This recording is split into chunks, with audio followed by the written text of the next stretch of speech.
Almost wrecking stuff here. Hello, folks. Hello.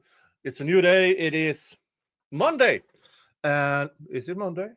It is Monday. And we are back and talking about the Laura Owens cases. We have had lots of fun with at Laura Owens' expense when it comes to Clayton. Now it's time to something maybe not as humorous, but we can still make fun of her.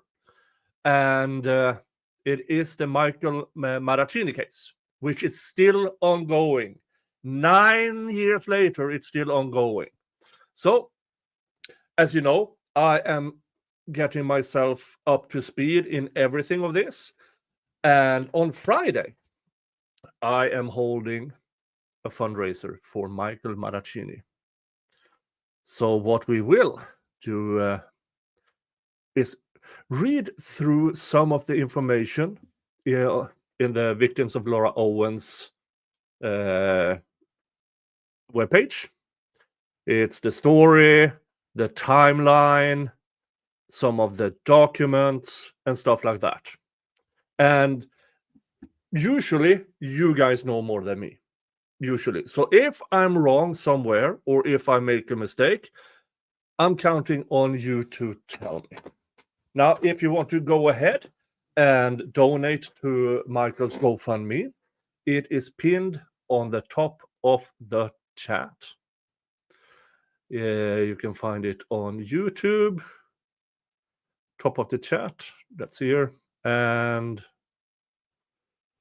I will pin it over at Rumble as well.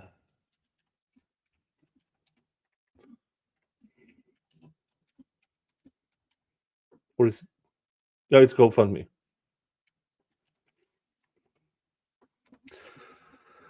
There, and it is pinned now over at Rumble as well.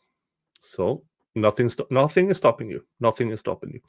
Hello, Massborn. Hello from Boston. Oh, I'm so well.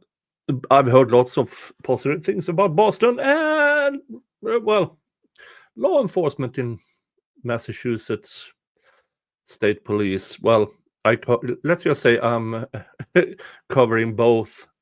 I had been covering the Karen Reed case a little bit, but my main interest there is the Turtle Boy, what they are trying to do to him. So, hello, Massborn. Hello, M11969. Hi, Derek. Ginger with a soul is here. Hey! Hello, Widget, and hello, everybody else. Good to have you here. Good to have you here. Now, I also have now on my Laura Owens playlist.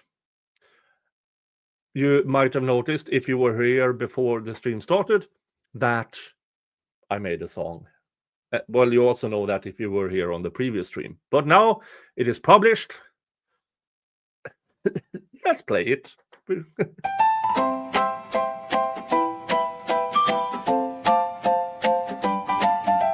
Laura's got a secret, oh what a tale. She spins a wild story, sets sail without a sail. Fake baby bumps, she's got tricks up her sleeve, but the boys see through it, they just can't believe.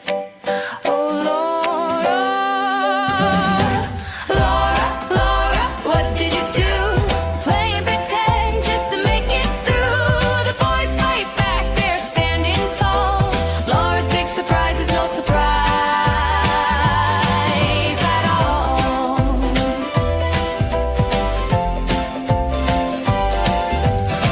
Points her finger, you're the bad guy now. But truth's got legs and it's taken a bow. Her plans unravel like a thread on a spool. Life's not a game and you're breaking the rules. Lies and lawsuits, so what a show. But justice is coming, it's starting to grow. You can't win hearts with tricks or a fight. The truth shines brighter than a starry night.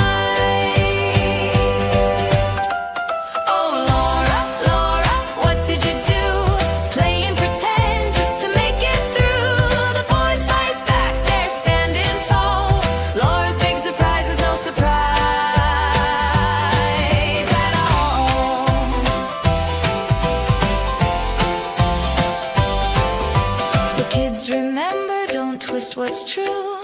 Life's much better when you just be you. Laura's learning the hard way it seems. Honesty's the hero in everyone's dreams. Oh Laura, Laura, what did you do? Play and pretend just to make it through. The boys fight back, they're standing tall. Laura's big surprise is no surprise at all.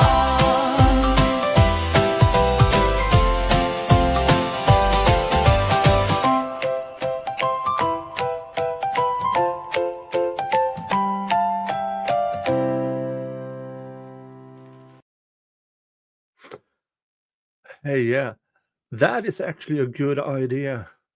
Puppet singing. I have no idea how to do that, but I have no idea how to do that. Now, the song and the generated video is in the playlist. Go ahead and make it if you think you can do it, and I will publish it. But all right, let's start with dun dun dun dun dun dun. There it is. There it is. Let's see if I can make it bigger. I could. Michael with his lovely family, who are 9 years later, after Michael made the unfortunate decision to meet up with Laura on a dating app. Yeah. I'm so sorry, man. You probably had no idea what you were in for. But then again, nobody... I mean, this is worse than trying to expect the Spanish Inquisition. All right, folks. Let's see. I will put that over here. It's probably easier for me to read it from over there. So this is the general story. Yeah, I mean, his GoFundMe is doing okay. They are at 18,000 out of the 25,000 goal, but I have to say, sadly, these cases, because she won't give up, he will need more than 25,000. So this is a step in the way for us to help him. Hey, JMR. How many times has she pulled this scam? Well, Clayton Eckert, Greg Gillespie, Michael Marraccini. Let's see here, other victims.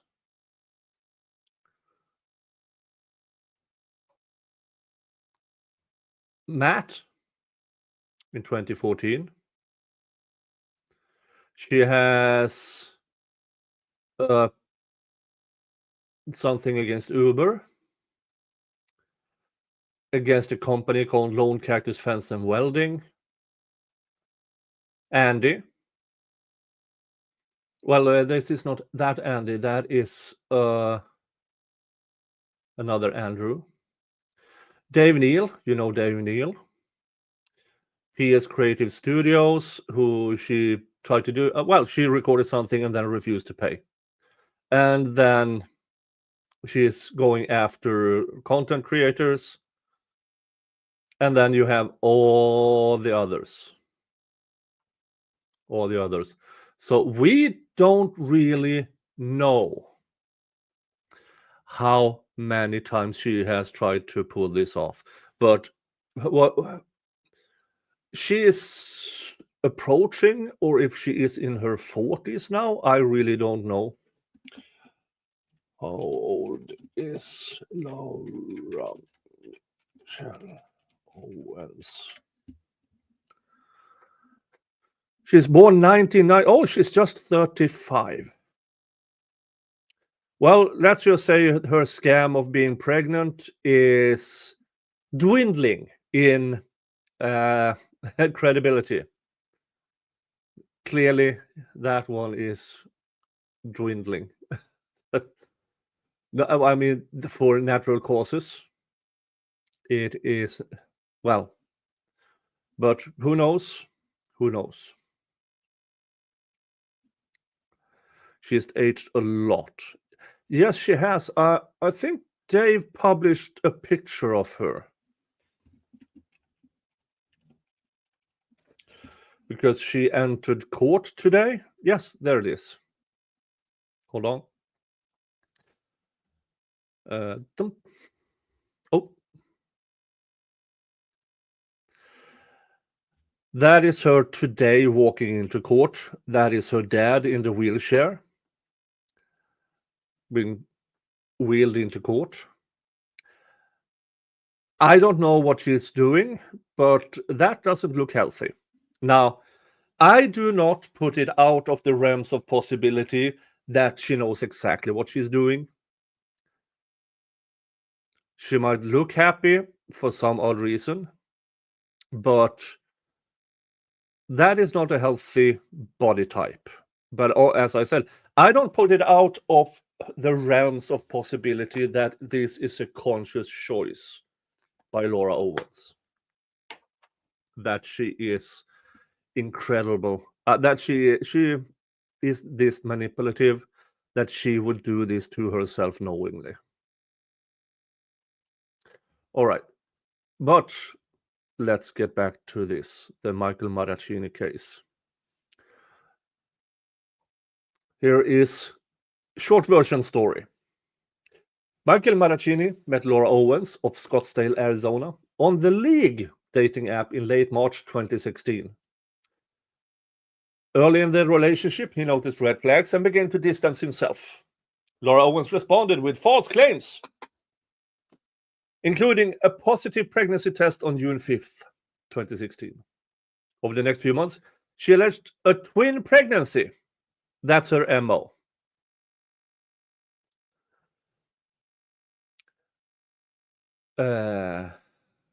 Multiple miscarriages and several. Yeah. By August, she claimed to have undergone 3 surgical ejections and later said she had ovarian cancer, sending Michael Marraccini numerous fabricated medical documents. Despite these claims, Laura Owens continued competing in horse jumping. Yeah. Remember, this alleged she has this condition that she claims she has, which makes all her pregnancy high risk. And she's still out there horse jumping. Apparently, she has 8 horses. I don't know if she still has them. Yeah, if she bumps you into in the subway. Yeah. I mean, she is one of few people who would claim getting pregnant by this long distance relationship.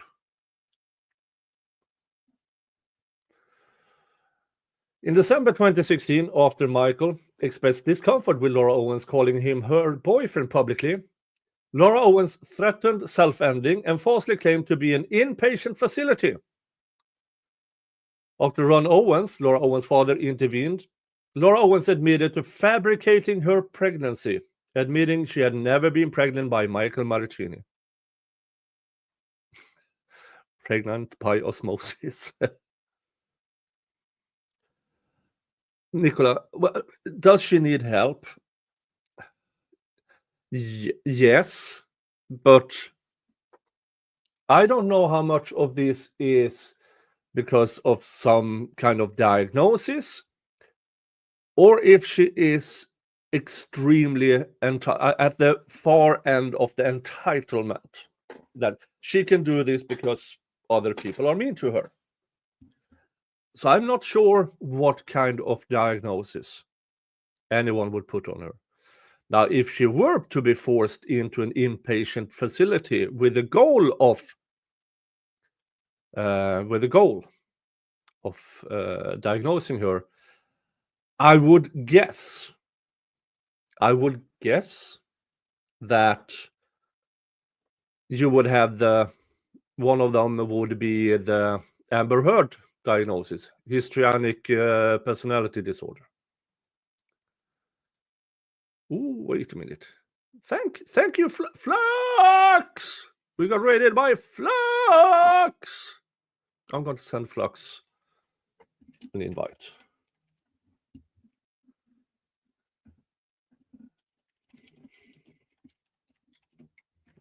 Last time I invited Flux, I fell asleep. And not because she is boring, but yeah. Conception, deception. Hello, Raiders. And thank you for being here. Thank you. Yeah, I remember because Jeff brought that up. Jeff found one. Yeah, and that was involving a knife fight. If I remember correctly, it was a woman in Africa somewhere who oral intervention with ejection. Yeah. And then hours later was in a knife fight which opened up her belly. And the contents somehow got downstairs and she became pregnant. But yeah, yeah, and she also had a birth. That woman also had a birth defect, which meant that there was something. She didn't have a passage between the vagina and the tubes, something of the sort. Thank you, JMR. Thank you. All right, let's continue. Well, she admitted she has never been pregnant. Given these issues, Michael refused to take their planned trip to Iceland with Laura Owens. She insisted he go, which he did, only to surprise him by unexpectedly boarding the plane as well. You should have seen that coming, Mr. Marraccini, actually. Michael Marraccini has since stated boarding that plane was the worst mistake of his life. Yeah, I would imagine so. On the trip, Laura behaved erratically, crying and questioning Marraccini. She later falsely claimed in a TEDx talk that Marraccini abused her during this trip, though evidence showed no physical marks. Hi, Stringy Bell. Good to have you here. In March 20... Yeah, that TEDx talk is still up. So if you want to do something else but to help Mike... Oh, first $20 through this stream to Michael Marraccini's defense fund. Yes, she has a TEDx. And it's still up. So if you want to do something, contact TEDx and say, Jesus Christ, pull that thing down.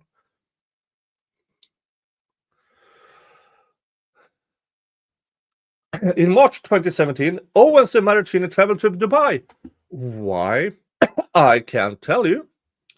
Near the end of the trip, Marraccini's stepfather fell into a coma and later passed away. Throughout this difficult time, Owens continued to pressure Marraccini about their relationship. By August 2017, Michael Marraccini ended their relationship, though they continued friendly and occasional flirty communications. Oh, Jesus. She must give the best BJs in the world to have a man stick around despite all of this. Oh. In late 2017, Michael Marraccini and his new girlfriend unintentionally visited restaurants where Laura Owens was present. Or if it was the other way around, she found out and she went there. Owens, in a fit of jealous rage, sent malicious messages with false accusations to Marraccini's girlfriend, claiming Michael had been physically and sexually abusive. The girlfriend saw through Laura Owens' manipulation and supported Marraccini. January 8, 2018, Owens confronted Marraccini and his sister in the street, prompting Marraccini to report Laura Owens to the San Francisco Police Department for harassment. The following day, Laura Owens filed for a restraining order, which was granted in January 10th, 2018. The order was renewed in September 2020 for 5 years, which plans for further renewal in 2025. This is where we are now, because Laura Owens has filed for a renewed restraining order, and that is why the proper fundraiser on Friday, so that Michael can properly defend himself against this absolute lunatic. It's in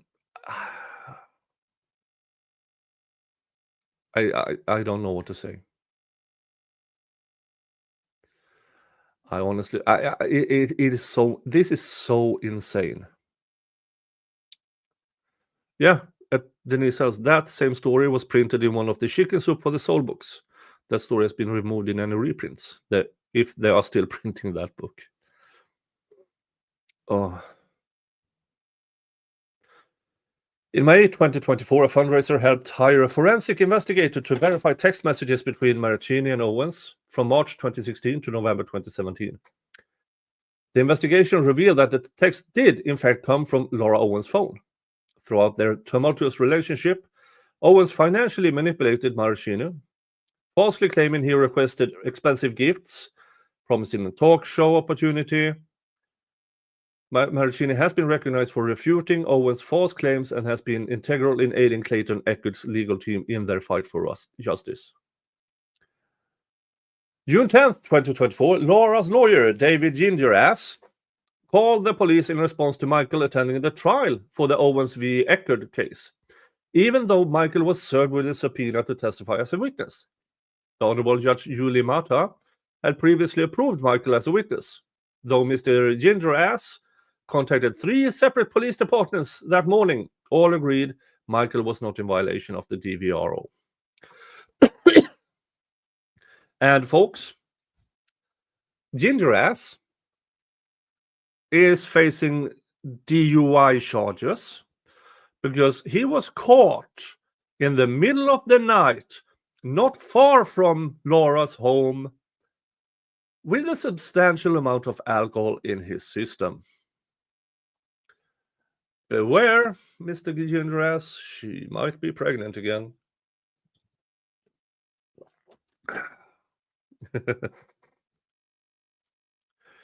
On July 10th, Owens filed to renew the DVRO against Michael permanently.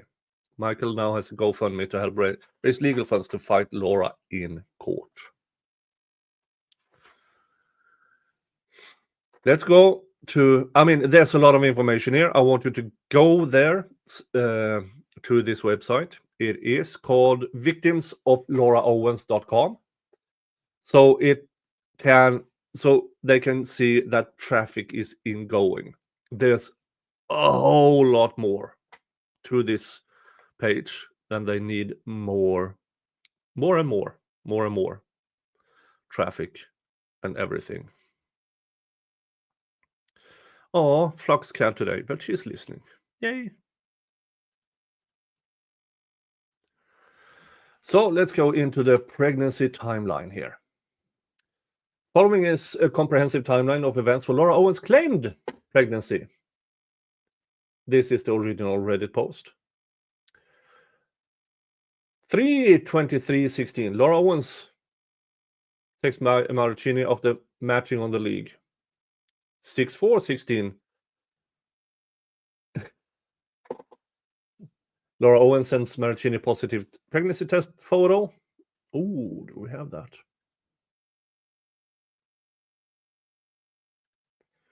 Yeah, because these are not easy to fake. You can buy positive pregnancy tests online.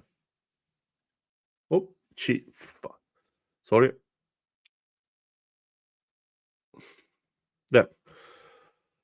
Owens' first mentions of ending.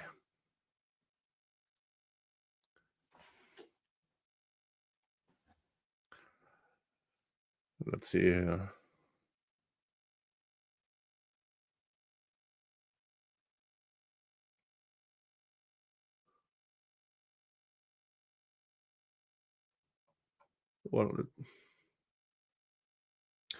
Oh, so I'm in the way here. There, on the top.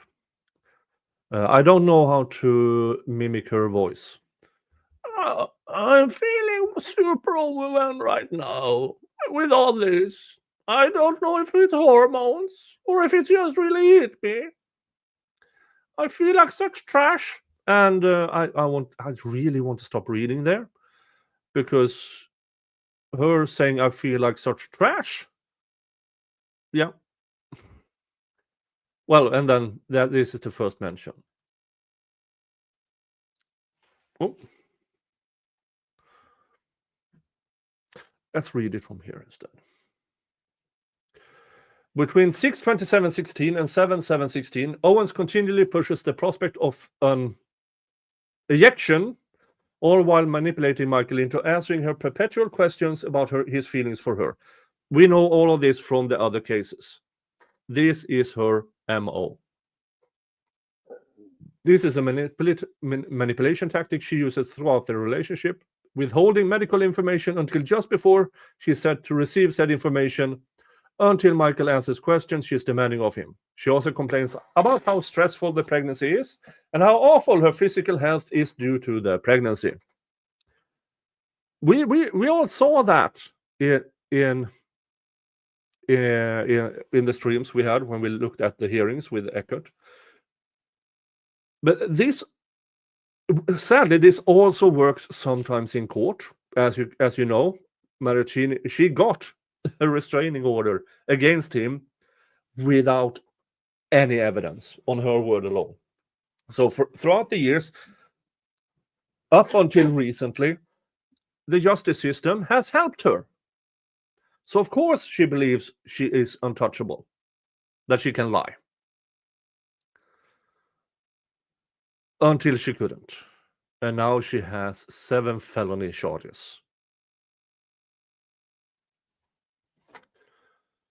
7/7/16. Laura Owens claims she was told by a medical professional she can't get an ending until July 10th at the earliest. That is an outright lie. There really is no time limit. Oh, you can't do it before this date. There really isn't. Marraccini says nobody knows that because you've never gone in for a test. 7/8/16. Laura Owens first mentioned she will call Planned Parenthood about getting an ejection.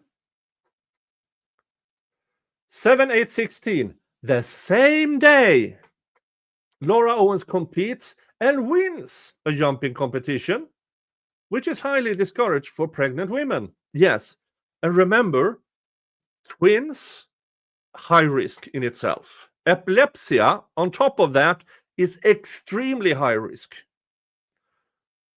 If she were pregnant with twins and she had an actual doctor, she would be banned from horse jumping. I mean, yeah. 7/9/16. After much pushback from Laura Owens, they decide on Walnut Creek at 12:50 for the ejection. 7/9/16, same day, Owens mentioned a possible miscarriage. Isn't that strange? Same day. 7/10/16, Laura Owens mentioned a horseback riding show she wants to do the next day. 7/11/16, Owens attempts to back out of the appointment. 7/12/16, Laura Owens' mom arrives to Walnut Creek to meet her and Michael Marraccini, or Dr. Ives. 7/13/16, Owens claims she has to wait until next Friday to have the ejection. 7/15/16, after several messages went unresponded to, Owens claims she is having a miscarriage. She agrees with Marraccini, she's not having a miscarriage. 7/16/16, Laura Owens claims to be getting the ejection for Marraccini and his stress levels. 7/16/16. Owen blasts Michael Marraccini with messages. She finally texts him that she is on her way to the hospital due to spotting. 7/16/16. Laura Owens calls Marraccini and tells him she is pregnant with his twins. Let's see.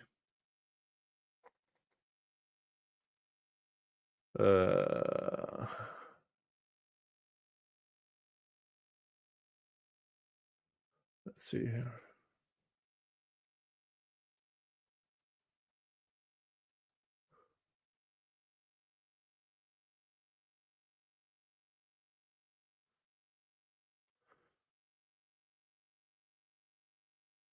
Yeah.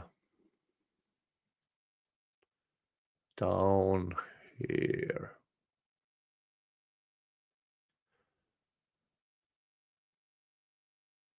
I'll stop doing research because we just won't know for sure for a few days till we make a decision on twins. Yeah.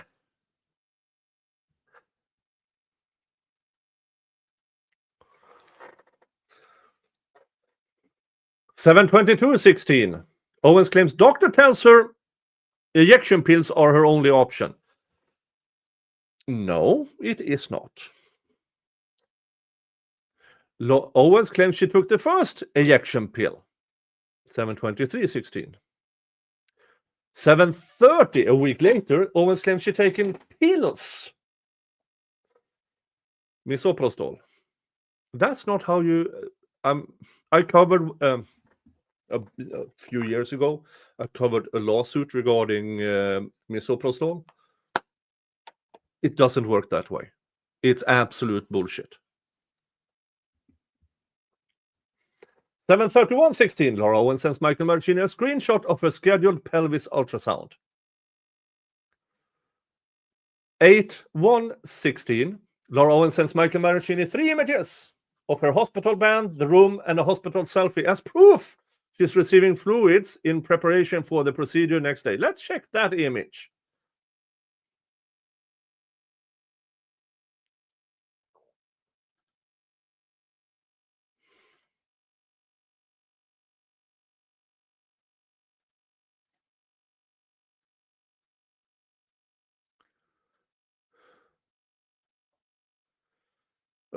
That looks like well, it looks like she's in a hospital. That looks like general stuff.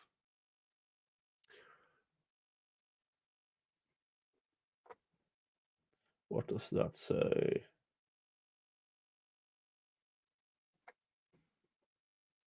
Here's the thing with this. In this picture, you can't see anything.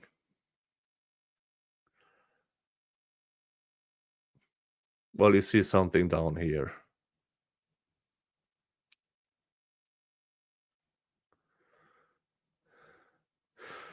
I don't know.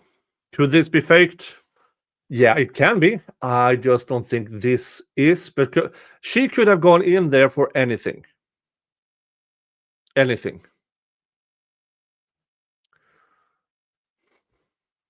And claimed it was something with the ejection for the pelvis ultrasound. 8/2/16. Laura Owens sends Michael Marraccini proof she is no longer pregnant as per Planned Parenthood. Let's check that one out.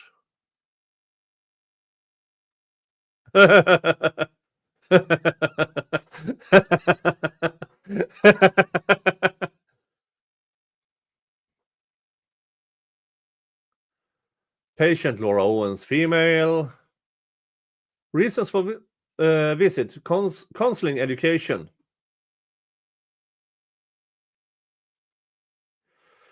As of end of visit, client Laura is not pregnant. Verified by clinician Anna Webster. Yeah, this is probably just her, please check if I'm pregnant.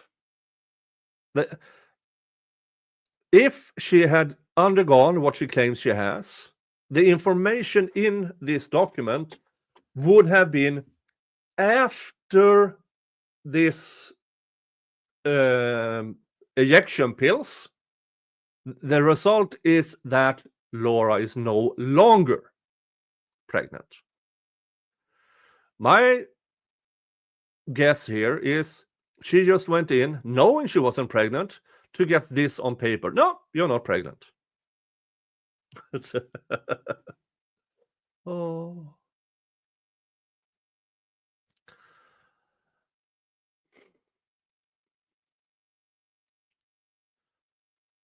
A 216, Owens claims to have had the surgical ejection with mother and sister in tow. Yeah, that's the text message. Not that interesting.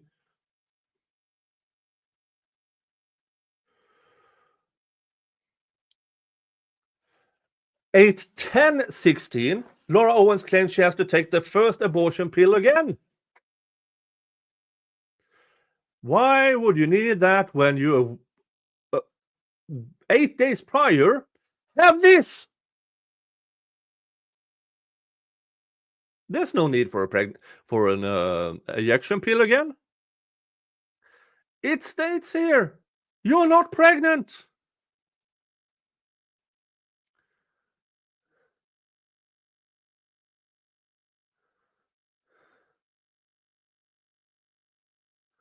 No. This is self-reporting. The self-reporting, am I pregnant? No, you're not.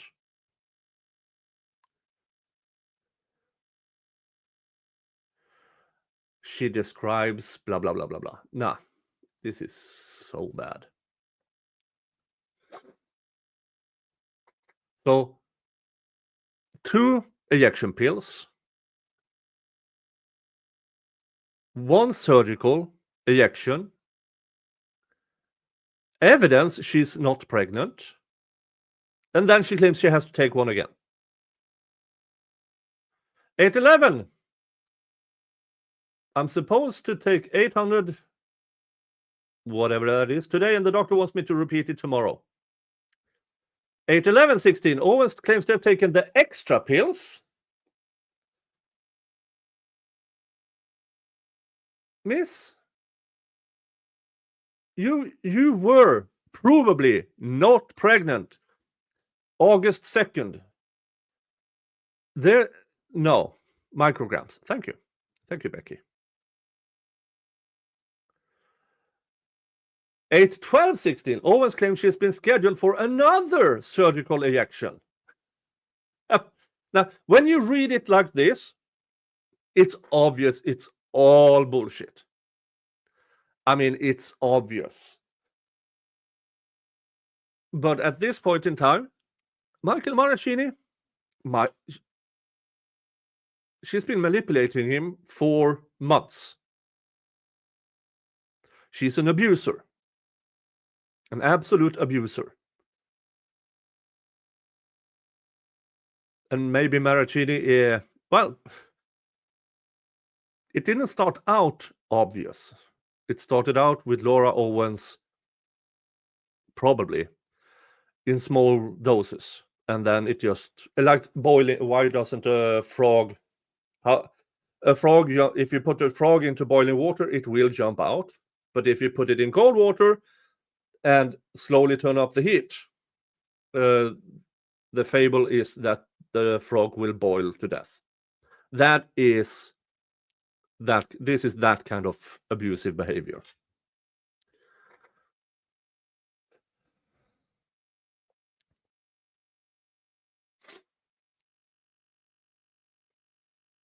Laura Owens sends Michael Marraccini, 8:13:16. Owens sends Marraccini a proof of appointment document.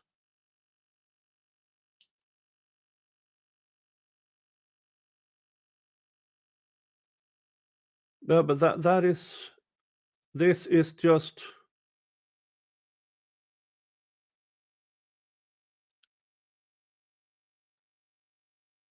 that's just an appointment. Jesus Christ. And folks, how do we know that she has done this before, Michael Marraccini? because she knows where to go to get these things. So this is probably not the first victim of Laura Michelle Owens. 8/13/16, Michael Marraccini demands to see results proving pregnancy and cancer. Owens in several documents, a CI 125 test,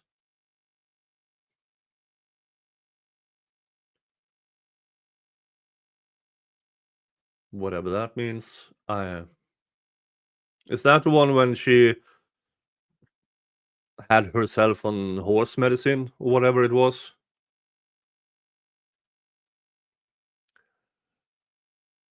Medical history document.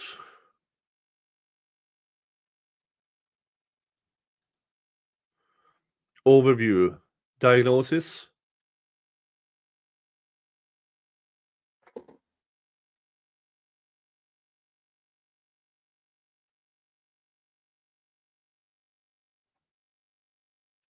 Why is there no when? Why is there no notes? Procedure.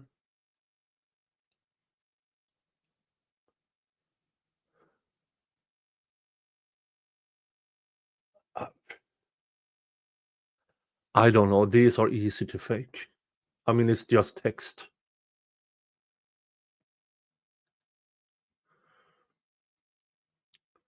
Continuity of care document.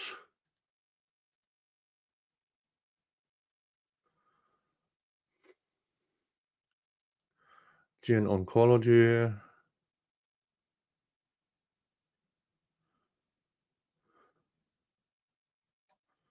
Pelvic pain. Insurance. Here said pregnancy test positive. August 12th. This is interesting. Let's see here. What date is that supposed to be? Visit diagnosis. But this is self-reporting. And remember, this is supposedly after.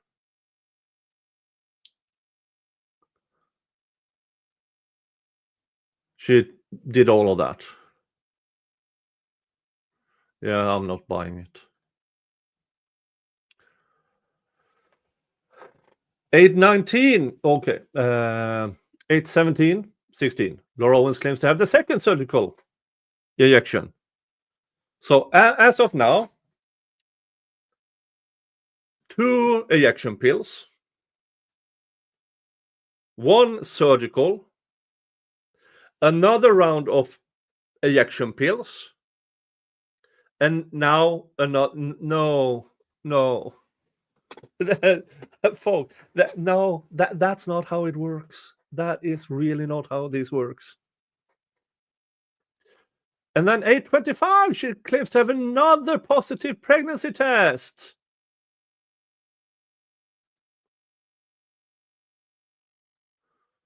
Isn't that the exact same? Let's go back. Where is it? Where is it?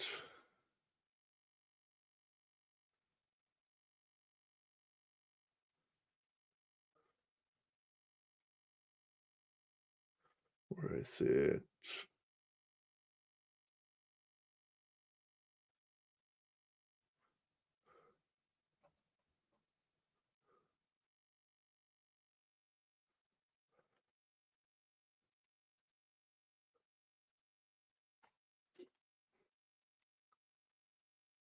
Let's see here.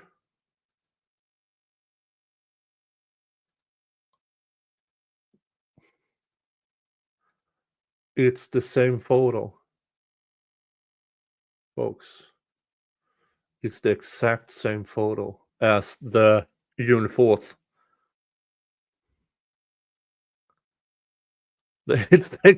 He sent the same fucking photo twice.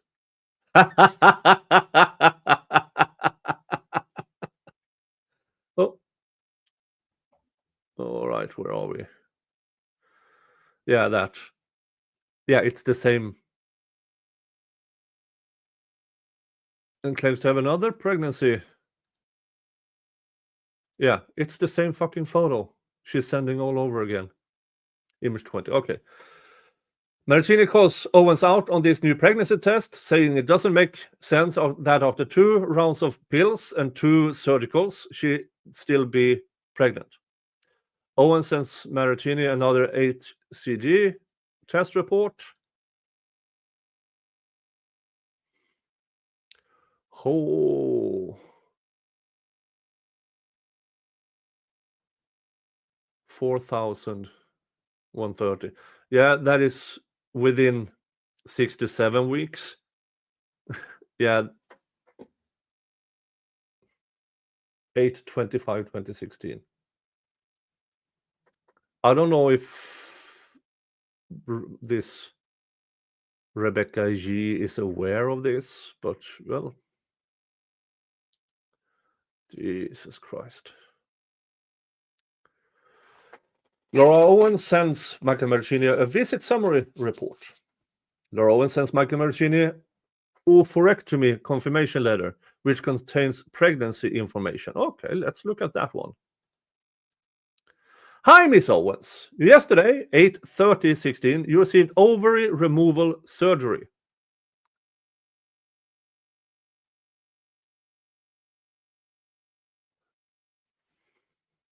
On your right ovary as well as surgical ejection. Due to a recent medical history, I want to wait to confirm pregnancy ending until this is fake. This is not how you do these. Here's the thing. You do not do the surgery before the confirmed pregnancy termination. She heard it. Yeah, this is clearly fake, in my opinion. This is clearly fake.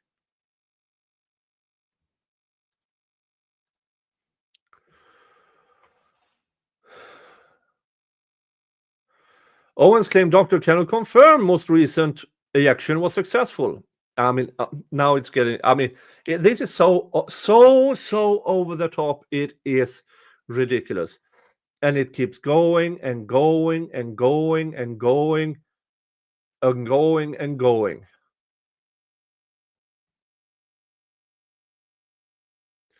This is interesting. Laura claimed to be pregnant June 4th, 2016. By October 11th, 2016, she would be approximately 19 weeks pregnant. However, this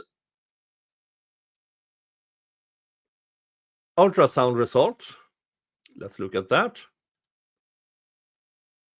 Under 14 weeks.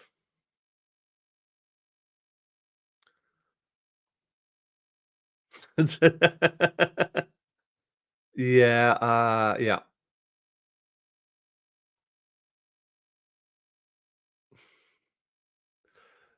I mean, it's so over the top. It is insanely.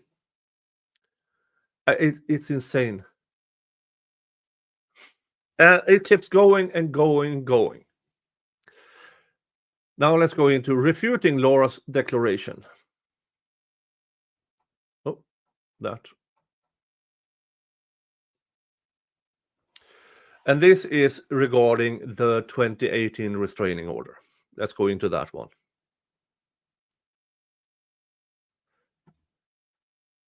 How can Kolsrud begin to take this to trial?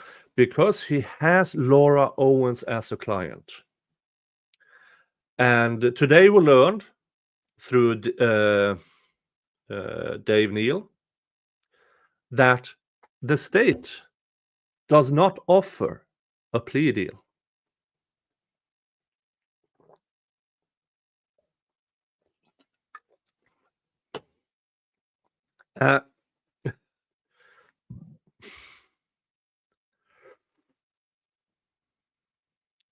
Yeah, hi, Kimbo. I would love to peek at her Amazon account. Yeah, her Visa history or MasterCard history to look for purchases of fakepregnancy.com or whatever website it is that sells all of this. Yeah. All right, let's go into the fake restraining order against. Well, it's not fake. It is a restraining order. On January 9th, 2018, Laura Owens filed for a temporary restraining order against Marraccini. This is after he moved on, after him and his new girlfriend got serious. Then she files a restraining order, or files for a restraining order. Hi there. So the pregnancy didn't work, so now she's claiming the guy abused. Yes, this is, I want you, I want you, I want you. If I can't have you, I'm going to destroy you. So here is the declaration of Laura Owens.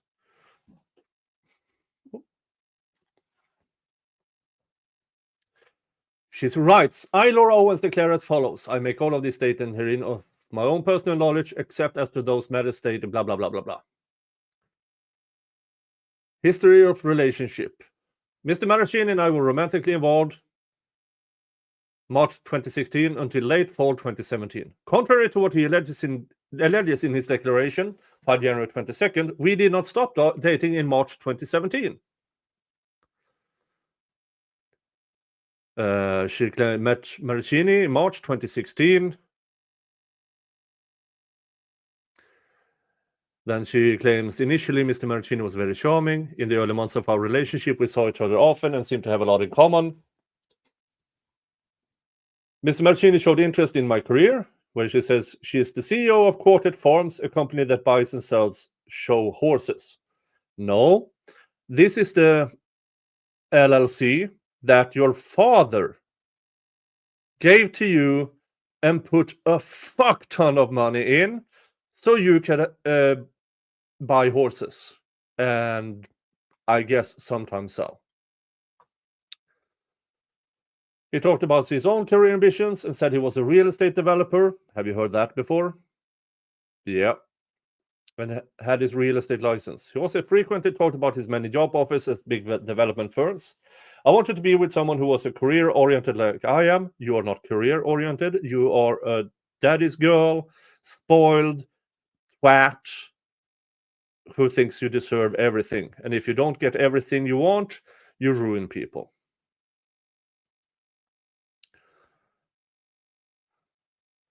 Hi. Oh, thank you, Nick. Are you going to read the filing from last month, asking to renew the DVR? Hopefully I get there. Hopefully I get there. This is so I get caught up, and you who are on my channel who haven't heard about this case before or are getting caught up with me. So I won't read all of the things that is on this page because I want you to go over there yourself and read it. Getting what do you call it? Traffic to that. But thank you so much. So yes, I hope I will get there soon. All right, this is when it starts getting in or around late May or early June 2016. I was asleep when I was suddenly struck in the face by Mr. Marraccini. I don't know exactly how he hit me. I think either his elbow or fist hit me near my eye. I can't say for sure, but I believe he may have been asleep and involuntarily hit me somehow. I had a black eye for a day or two after this. One of his friends, who told me that one of his exes also woke up with a black eye because Mr. Marraccini accidentally hit her while he was asleep. In June 2016, Marraccini and I was out for a walk, blah, blah, blah, blah, blah. He grabbed me by my jacket and pushed me towards the water, acting like he was going to throw me in. Later during the walk, we were passing by a shrub when Mr. Marraccini used one of his hands to show me into it. He did these things as jokes. In June 2016, I found out I was pregnant. You were never pregnant, you lying whore.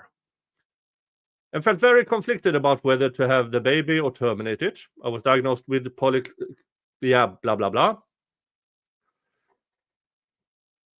I told Mr. Marraccini about the pregnancy and shared my feelings, blah, blah, blah. A day or two after I told him, Mr. Marraccini called me while on a trip with his friends, blah, blah, blah. All of this is her saying he said.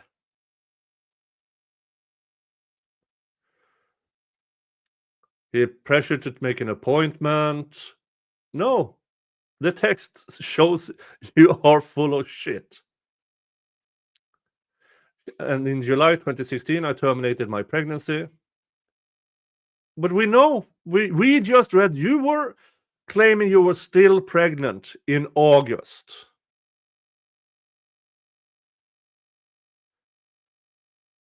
About a week after, blah, blah, blah, blah, blah. I mean, this is... let's see if she actually has some attached. Exhibit 1. Real estate, okay. Fan of brunch. Exhibit 2. Yeah, I can't really tell. Exhibit 3.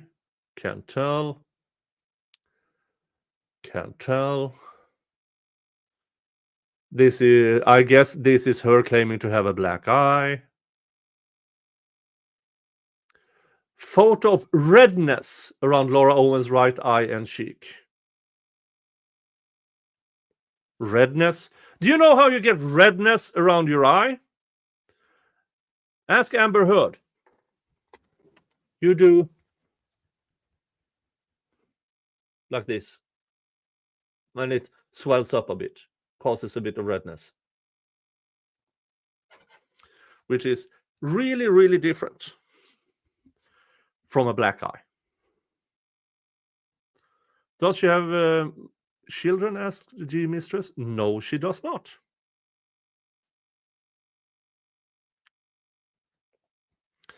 Janvier, please tell me she's going to face consequences for all this. She is currently charged with 7 felonies, including but not limited to perjury, tampering with evidence, and stuff like that. After the case against, she tried to file against Clayton Eckert. So yes, she is about to. We will get there. We will get there. Let's see, Exhibit 5. Photo of redness. Yeah, it's not hard to fake redness. Exhibit 6. Some texts. Exhibit 7. Texts. Yeah, that.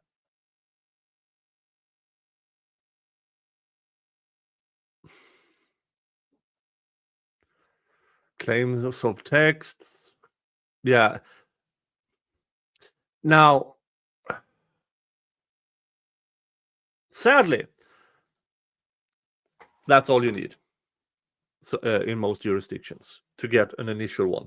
Problem here is she didn't only get an initial, she got then a 5-year restraining order, and now she's seeking a permanent restraining order. She filed this after she was charged with perjury and tampering with evidence. So that will definitely be in Mr. Marraccini's defense. So here is the refuting Laura's declaration. Reminder, okay.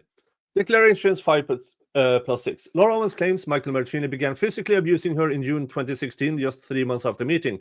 However, in a Das Asmi interview, Laura Owens claims the physical abuse didn't begin until their trip to Iceland, December 16. Nowhere in her declaration does she mention being abused while being pregnant, nor does she mention being abused while having ovarian cancer. Declaration 7 and 8. Laura Owens claims it was Michael Marraccini's decision for her to get an ejection. However, her text messages to him claim ownership of the decision, stating, "I just don't want to be making a massive mistake. I was just thinking last night that my decision to terminate, blah, blah, blah. Declaration 10. Laura Owens claims Michael Marraccini pressured her to make an appointment at Planned Parenthood, and that when she didn't do it fast enough, he made it for her. However, text messages show Laura Owens made the appointment herself without pressure from Michael Marraccini. Declaration 11. Laura Owens claims 1. She grieved for the child, and 2. Michael Marraccini would get angry and lose his temper when she would discuss her post-ejection emotions. However, 1. Laura Owens claimed in text that she was pregnant with twins without ever providing Marraccini a sonogram. Declaration 11 and 12. As stated above, Laura Owens claimed Marraccini would get angry and lose his temper when she would discuss her post-ejection emotions.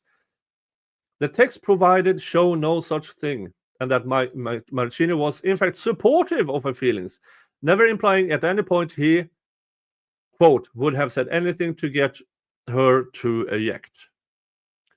Marraccini also requests they have protected sex from here on out, but Laura Owens didn't want that. She states, I like how it's feeling now as well. I'm craving that. I feel very connected to you, having schmecks that way, and I appreciate that right now. This is her actively trying to get pregnant. Yeah. Declaration 13. Laura Owens claims Marraccini demeaned her due to her sadness after the ejection, constantly calling her worthless and ugly. However, there are 0 instances of Marraccini calling her worthless or ugly or depressed in almost 2,500 pages of text messages spanning over a year and a half. In fact, the only one to call Laura Owens worthless is herself. That's one. I agree with Laura Owens here. When she calls herself worthless, I can only agree. Hi, Jen, the couch fairy. Oh, you are missing out here. Declaration 13. Laura Owens claims Michael Marraccini called her mentally ill, bipolar, and said she needed to be medicated. However, text messages show Owens spiraling in December 2016. To give this some context, according to Michael Marraccini's deposition and Colin Scanlon's declaration, Laura Owens admitted in December 2016 with Mr. Owens, Marraccini, Colin present, that she had fabricated her pregnancies with Michael Marraccini. Scanlon states Owens was complaining of depression and self-ending thoughts at the fear of her relationship with Marraccini ending and was very distraught. And Laura Owens admitted that she was in fact not pregnant and there was no need for an ejection. Marraccini reaffirms these assertions in his deposition. This is the catalyst for the following text exchanges in the early hours of December 9th, 2016. Laura Owens states in a text message to Marraccini that she needs help. She also makes the following statements. I won't mess up again. I will get help. I promise right now. I'm pulled over and getting a drink. I made my bed and there's nothing I can do to rectify this with you, so there's not even a point. You said you would give me another chance, and that we could go to Iceland together, and I promise to be in full treatment. I promise you I will go and get help. I'm almost home to get help in order to do that and improve myself. And on and on and on. And then we have the threats of self-ending. I'm not going to read those. In her declaration, as well as in the Das Us Me interview, Owens claims to have bought Marraccini Panerai $10,000 watch at his request. Text show Marraccini stating he never asked for the watch. Marraccini did receive a watch from Laura Owens, but it was found to be a knockoff purchased from Amazon. Owens never provided Marraccini a receipt for the watch, the number of her alleged watch broker, or any documentation confirming the watch's authenticity. According to the forensic laptop analysis of text between Laura Owens and Michael Marraccini, Owens claims the watch is delayed in its shipping and that her father's jewelry broker found the exact watch Marraccini had wanted and a trade-in of Michael Marraccini's original watch gift, which he had yet to receive, was made, plus some extra cash. When the watch breaks, Laura Owens refuses to give Marraccini the broker's phone number, but does provide an invalid Panerai serial number. By October 2017, Laura Owens still never provided Marraccini with the papers for the watch to prove its authenticity, or the receipt from her purchase of the watch. Marraccini later purchased an authentic Panerai for himself after his relationship with Laura Owens. Declaration 15. In Laura Owens' declaration, she states Michael Marraccini did not like her and didn't want to be with her. Text proved the contrary. Owens also claims Marraccini was continued dating her, quote, for the money and connections that my father's local fame provided, but that he didn't care about her. In text from the laptop analysis, it's proven time and time again that while Michael Marraccini expressed interest in doing radio, Laura Owens is the instigator and proponent of the radio show, not Michael Marraccini. It is believed Laura Owens was impersonating the agent, texting with herself and emailing Marraccini from a fake email account. Do I think she has Munchausen syndrome? It's a possibility. It is a possibility. I also don't think...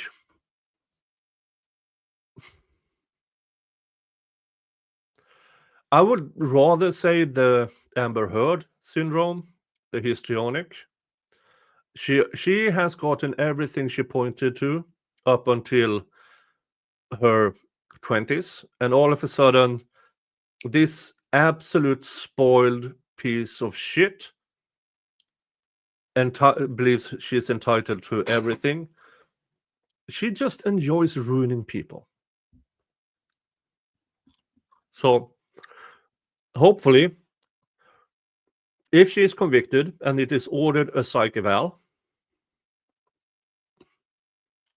we will find out. Declaration 16. Laura Owens claims Michael Marraccini asked her to purchase tickets to attend the Tony Robbins conference and claims she did purchase said tickets. Text messages disprove these statements. In fact, 8/11/16, Laura Owens texts, AHH, exciting question to ask you. Just spoke with my boss at the radio station on the phone, and I mentioned how much I love Tony Robbins. He said, the station has 2 free tickets to his 4-day program in San Jose. Are you in? So, yeah.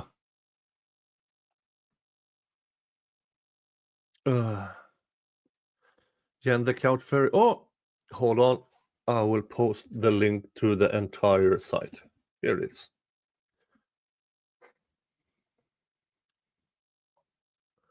Declaration 18. In Laura Owens claimed Michael Marraccini initiated communications with her after their breakup in late November, early December 2016. However, text messages prove Laura Owens was the one to initiate contact with Marraccini. Declaration 19. Jesus Christ, this is a lot. Yeah. I mean, I can't go through it all. I can't go through it all. Let's see if I can...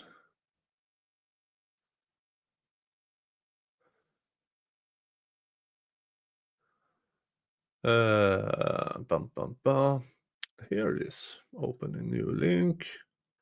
DVRO renewal request. Yes. After all of this, when it was apparent that he didn't want any... When he provably moved on with a new girlfriend, then she filed a restraining order.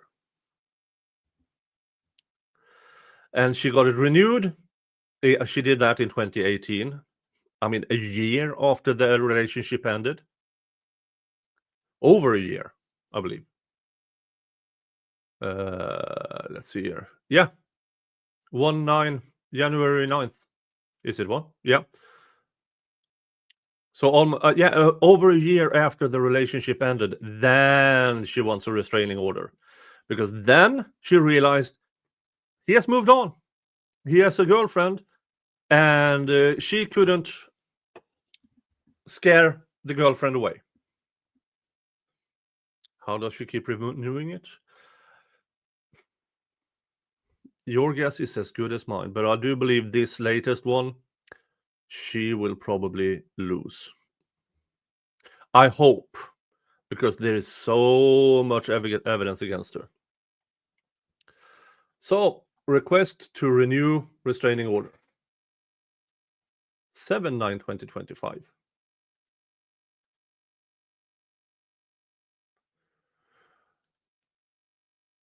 Name Laura Owens, Scottsdale, contact information. Your lawyer's information. Oh, she doesn't have one. Name of restrained person. When does your current restraining order expire? July 9th. How has the order been renewed before? If yes, how many times? 9?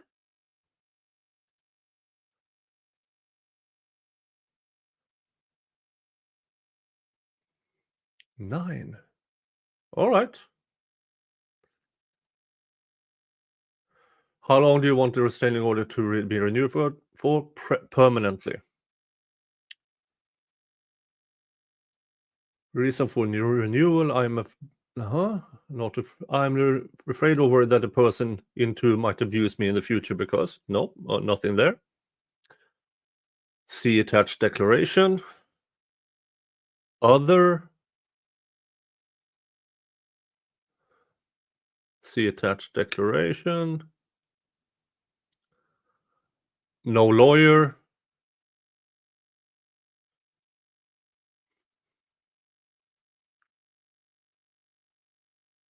This is from the 2020. Oh, she was pro per, so it was renewed by herself without an attorney. This is the 2018.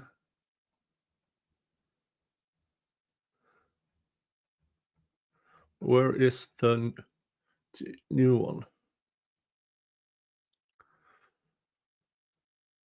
She did have an attorney in 2018, but not in 2020. Okay.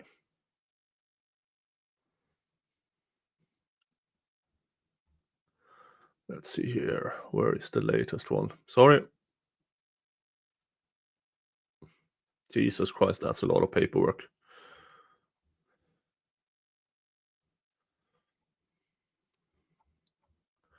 Let's see here.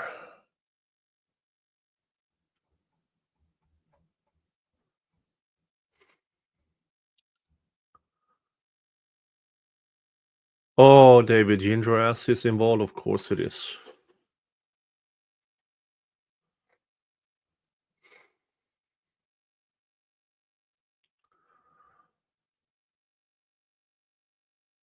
Randy Sue Pollock is Exhibit B. Let's see here. Greg Woodnick. Oh. Background. Oh, this is their. They have all the receipts that Woodnick got for Marraccini. So yeah, that is a good one. Let's see. This is so. I mean, it's 101 pages.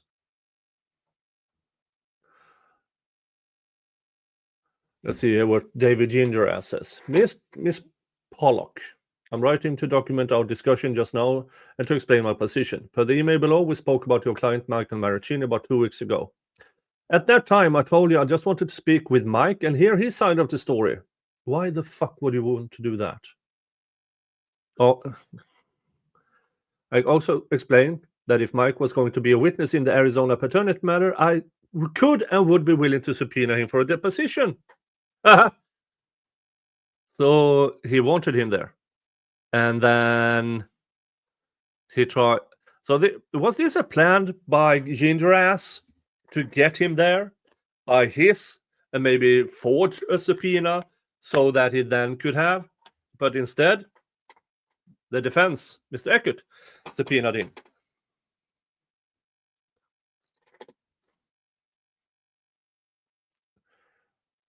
So, yeah.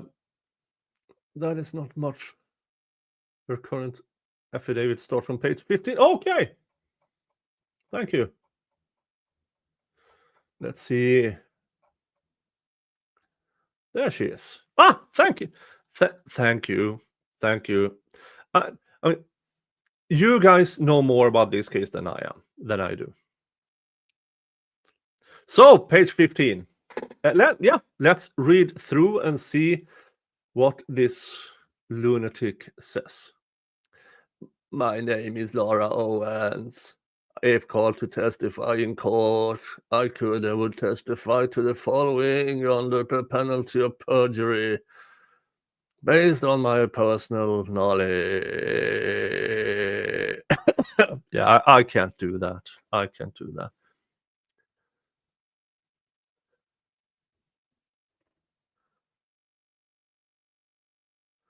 Yeah, I know.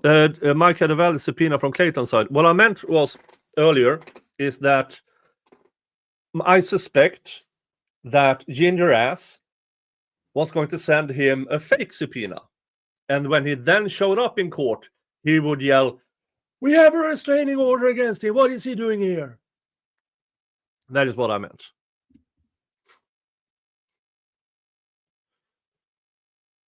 He didn't fight it. He was agreeable, so they didn't pursue anything in California. So Ding Dong says it wasn't a valid subpoena. Yeah.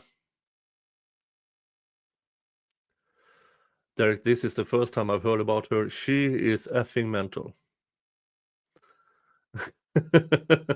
Ding Dong called the police from court that day.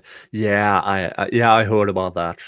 That Gingras called 3 different departments, desperately trying to get somebody there to arrest Mr. Marraccini.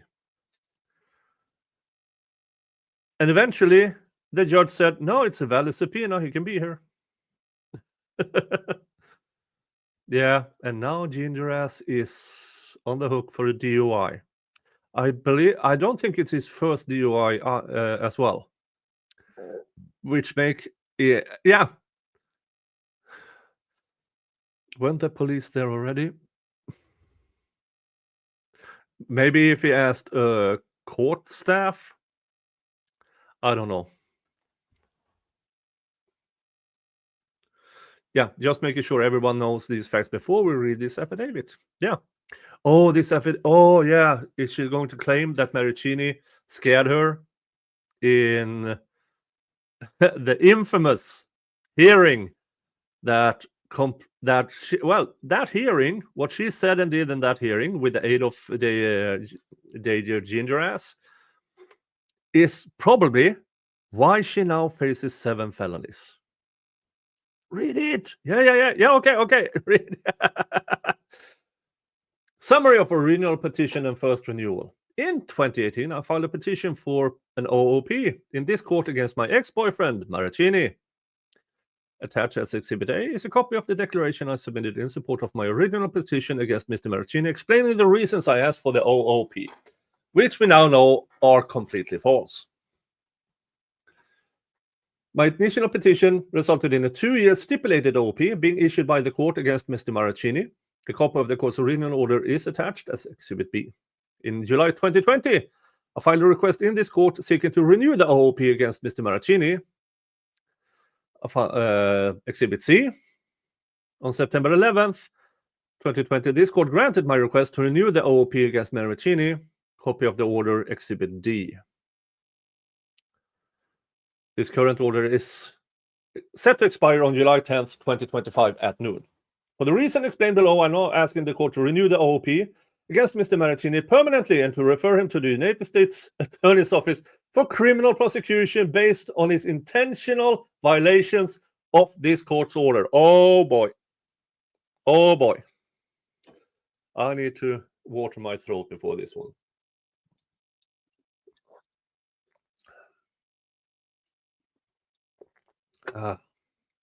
Summary of recent violation by Mr. Marraccini. Since the OOP was renewed in 2020, Mr. Marraccini has violated it in several ways, most of which relate to a different family law case I am involved in here in Arizona called Owens v. Eckerd. When she writes this, She already lost. That case is done and over. You lost, and you are now facing criminal charges. Briefly, the Owens v. Eckert case here in Arizona involved a petition to establish paternity, which I filed in the Maricopa County Superior Court against a man named Clayton Eckert. Mr. Eckert and I were involved in a brief one-night relationship in May 2023. After that experience, I tested positive for pregnancy. No, you didn't. No, you didn't. It was fake. Which led me to file the paternity case against Mr. Eckert. While the paternity petition was pending, I believe I had a miscarriage. Yeah, what was it? A week 20 miscarriage, which was first a week 26 miscarriage, until you realize that if you have a miscarriage at week 26, it is by law a stillbirth. And you need to provide a whole new set of documents. So you backtracked all the way back until you didn't have to do it, which is a problem because you were in court after that, rubbing your belly, asking the judge to show your pregnancy belly. And you testified under oath in that court that you were 100% pregnant. Yeah, that will come back to bite you.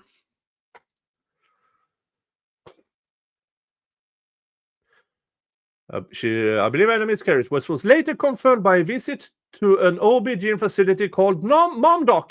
No, those papers were forged. Where I took 2 pregnancy tests, which both came back negative because you weren't pregnant at all. Those were the pregnancy tests. Wait a minute, folks, remind me here. Is these the pregnancy tests that showed little to none fetal matter? But the first one was the one that Clayton got. The second one was it got lost in the mail. Is those the ones? Yeah. After receiving this information, I took no further action to pursue the paternity petition against Mr. Eckert, which resulted in the court setting the matter for administrative dismissal due to inactivity. Okay. Before the case was dismissed, Mr. Eckert hired a lawyer who accused me of faking the pregnancy. After the lawyer threatened to seek sanctions against me, I hired a lawyer who immediately moved to voluntarily dismiss the paternity action with prejudice, as permitted, blah, blah, blah. Even though the Arizona rules require the court to allow me to withdraw the paternity petition, the judge refused to allow me to withdraw the petition. Yeah, it allows you to unless there's an objection to it, because you lied. You lied. The court further set the matter for a 2-hour evidentiary hearing, which took place June 10th, 2024 in Phoenix. While the paternity case was pending, Mr. Eckert's counsel provided a disclosure statement listing Michael Marraccini as a witness in the case. The portion of the disclosure statement referred to Mr. Marraccini is shown below. Michael Marraccini, this witness is expected to testify about his prior interactions with petitioner, her alleged 2 pregnancies during their relationships, and the subsequent litigation. 14. I found the disclosure of Mr. Marraccini as a witness extremely surprising because at that time I had not spoken to Marraccini in several years. To my knowledge, Mr. Marraccini did not know Clayton Eckert and did not have any personal knowledge regarding any of the issues involved in my dispute with Mr. Eckert. Oh no, you were caught, Miss Owens. You were caught with repeating the same pile of garbage that you have done before. Clayton and his attorneys discovered you had prior victims. surprised Pikachu face.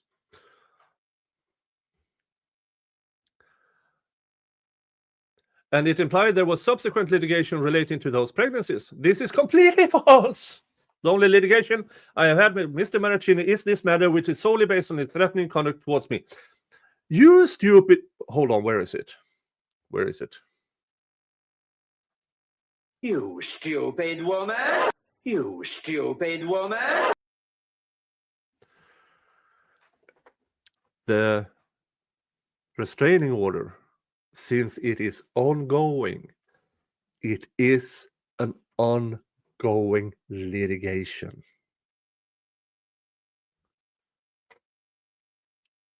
Because Mr. Eckert asked the court to award him sanctions, I was forced to defend that issue. I eventually retained a lawyer in Arizona named David Gingras, who first appeared in late March 2024.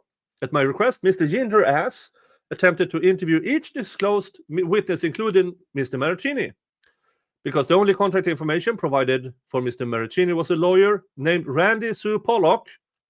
Mr. Gingras contacted Miss Pollock to determine what Mr. Marraccini intended to testify about. In response, Miss Pollock told Mr. Gingras that Mr. Marraccini knew nothing about Owens v. Eckert, and he did not intend to appear in Arizona as a witness.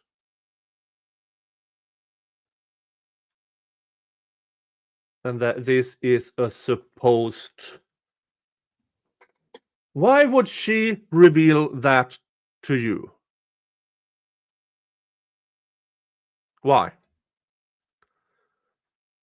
Why would a lawyer reveal attorney-client information? This is weird. Ms. Pollock sent Mr. Gingras an email confirming that Mr. Marraccini was not testifying at the trial. Why then is this? This doesn't look like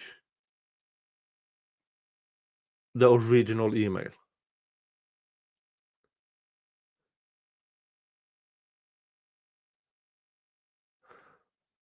Despite this, just days after Ms. Pollock stated in writing that Mr. Marraccini would not appear at trial. No. It says here, my client will not be testifying. It does not say he would not appear at trial. This is... You see the falsity within the same page. Mr. Eckert counsel sent a new disclosure statement, which again listed Mr. Marraccini as a witness and explained for the first time that he intended to testify about my believed motivation in fabricating pregnancies to secure relationships. Marraccini, and this is what... Yeah. After learning Mr. Marraccini's attorney had falsely told Mr. Gingras, Mr. Marraccini's attorney had falsely told Mr. Gingras that Mr. Marraccini was not going to appear at trial. No. At that point in time, she says, my client will not be testifying. Does not say in any way, shape, or form that he won't appear. My attorney filed several pleadings, including a motion in limine and an emergency motion to strike, asking the court to exclude Mr. Marraccini on the basis of improper and untimely disclosure. Just a few days later, early May 2024, I was horrified to learn Mr. Marraccini publicly released nearly 2,500 pages of private text messages exchanged between us 2016 to 2017. Of course you were horrified. Hello, folks. Yes, this is Mr. Gingras. Mr. Gingras is the owner of this channel.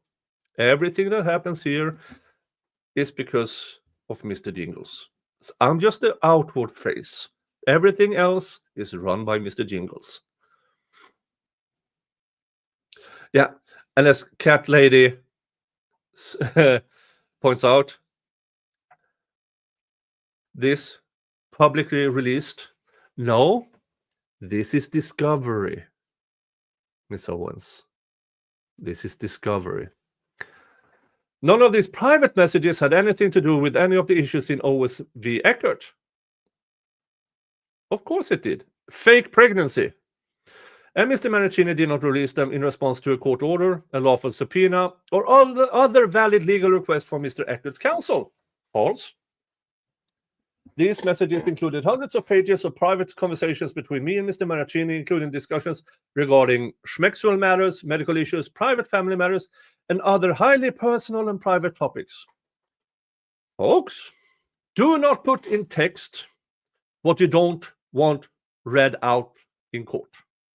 It's that easy. 21. It is clear to me Mr. Marraccini released the 2,500 pages for the sole purpose of harassing, humiliating, and terrorizing me. His conduct had exactly the intended effect. Since Mr. Marraccini released these messages, they have been widely shared across the internet. Oh, yes, they have. You cunt. By sharing our private messages publicly, Mr. Marraccini disclosed personal, private conversation between us, which had nothing to do with any issues involved in the Owens v. Eckert case. False. It shows your modus operandi, how you conduct your crimes. That when you don't get what you want after opening up all holes possible to a man, you claim pregnancy, and when that stops working, you claim abuse. You have several victims of this. As just one example, shown below is a private text message I sent to Mr. Marraccini describing medical problems I was having, including an epileptic seizure. Mr. Marraccini publicly released my private medical information for no valid reason.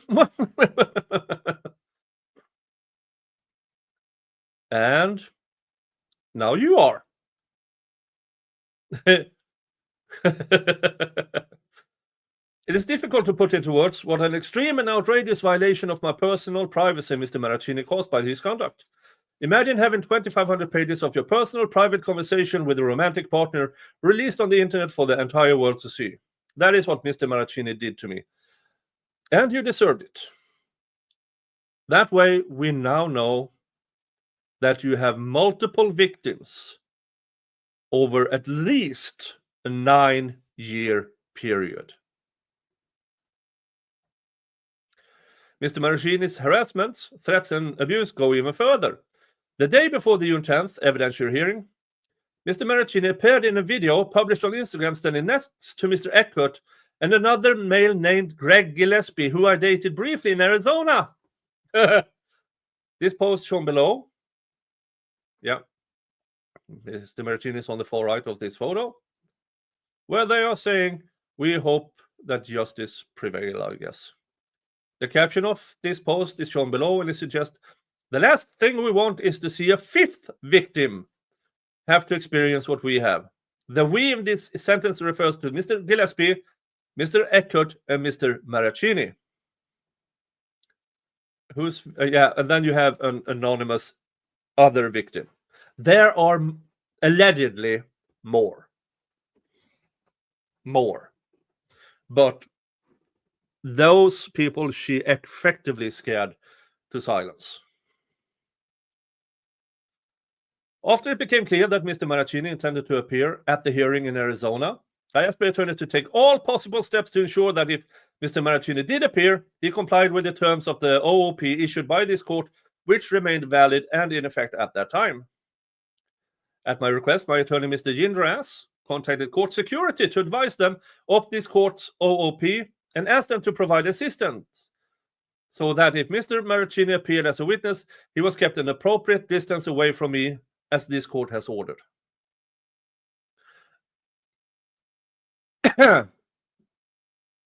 Yeah, that's not how it works.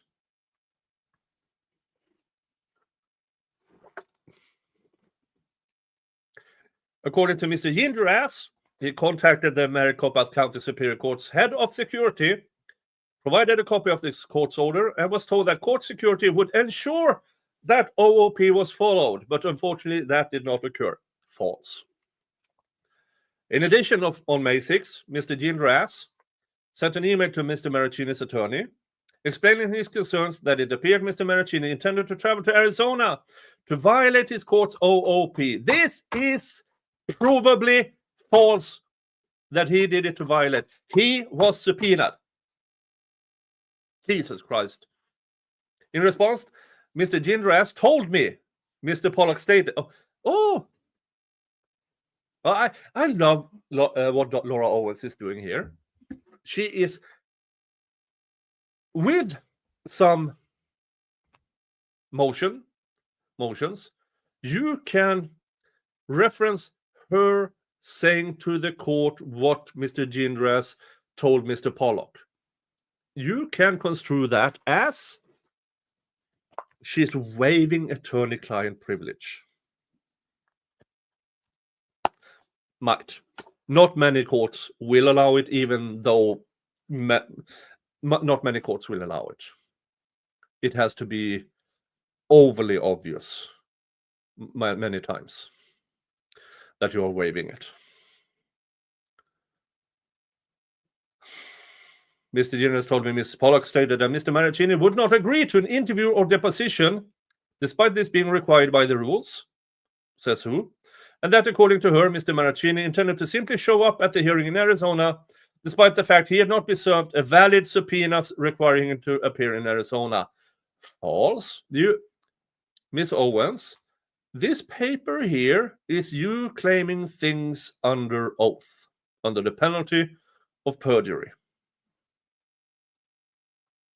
On the morning of June 10th, 2024, I appeared at the Maricopa County Superior Court for the evidentiary hearing in Owens v. Rick Eckert. As I was waiting aside, Mr. Marraccini came within 300 feet of me in direct violation of this court's OOP. No, that doesn't apply if he is subpoenaed. At my request, Mr. Gingras reported the violation to court security, gave them a copy of this court's OOP, and asked security to enforce this court's order.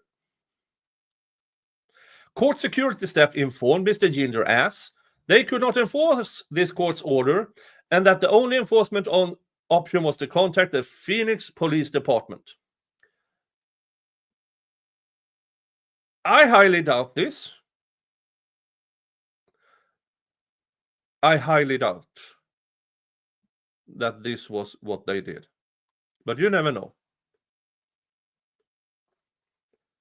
Which Mr. Gingras immediately did. A few minutes later, officers from the Phoenix Police Department arrived, and Mr. Gingras again provided them with a copy of this court's OOP. He explained that Mr. Marraccini has violated the order and asked them to enforce it. Mr. Gingras further provided officers with a copy of the relevant part of the Federal Violence Against Women Act, which provides in part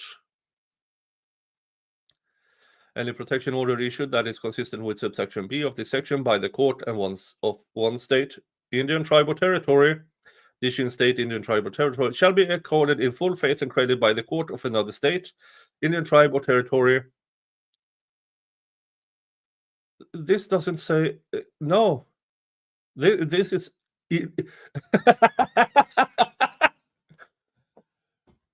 who is your attorney to allow you to put this absolute pile of garbage in a document?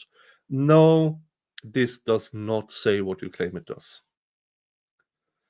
Despite the fact that this court's OOP was legally required to receive full faith and credit in Arizona, the Phoenix Police Department refused to enforce it because he had a valid subpoena. He was subpoenaed there. Thereafter, on the morning of June 10th, Mr. Marraccini sat inside the courtroom at Maricopa County Superior Court, approximately 20 to 25 feet away from me. For a period of approximately 2 hours.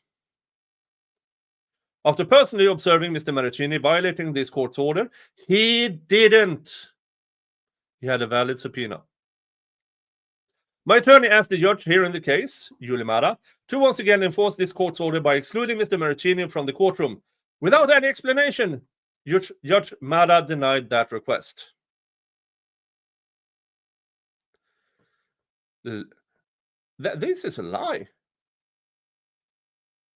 She told you in no uncertain terms that he had a valid subpoena on him to be in that courtroom as a witness.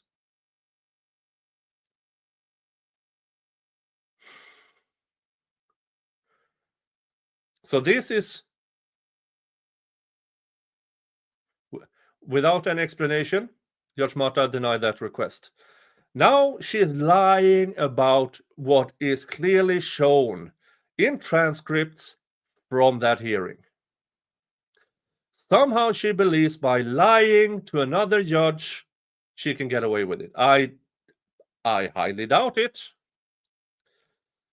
And she allowed Mr. Marraccini to remain less than 300 feet away from me during the entire 2-hour hearing. While I was testifying on the stand, Mr. Marraccini sat in the room approximately 40 feet from me. He glared angrily at me the entire time. I doubt it. This caused me so much emotional trauma and anxiety that I lost my composure and was unable to complete my testimony without calling for a recess. No, you lost your composure because Clayton's attorney decided to step in between you and Mr. Gingras, because Mr. Gingras was doing no, yeah, motions towards you. That's when you lost it. This is so stupid.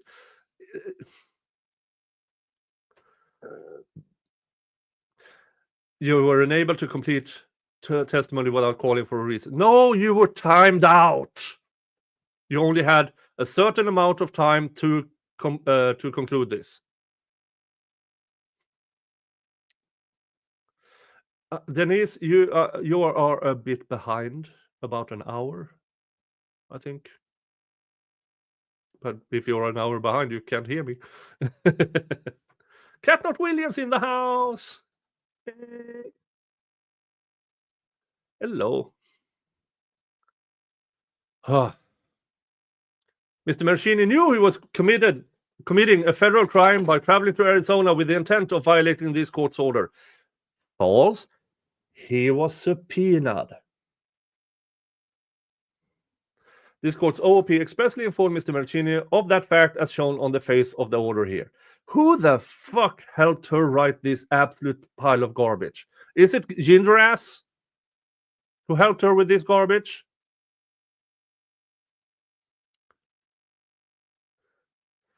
Prior to Mr. Marraccini traveling to Arizona to violate this court's order, he didn't. My attorney made extensive efforts to work with Mr. Eckert's counsel to ensure that Mr. Marraccini could testify, if properly summoned to do so, while doing so in a manner that did not violate this court's order. Among other things, Mr. Gingras, who is licensed to practice law in both Arizona and California, he might not be for much longer, offered to submit a stipulation to this court to modify the OOP to permit Mr. Marraccini to appear as a witness in the Arizona case. Mr. Gingras explains this issue further in his declaration submitting herewith. No, because Eckert's attorneys does not have to stipulate, especially after both you, Miss Owens, and Mr. Gingras has been caught lying time and time again. In addition to violating this court's order, he didn't. Mr. Marraccini has also engaged in a course of conduct which has harassed me by posting extensively about me on social media.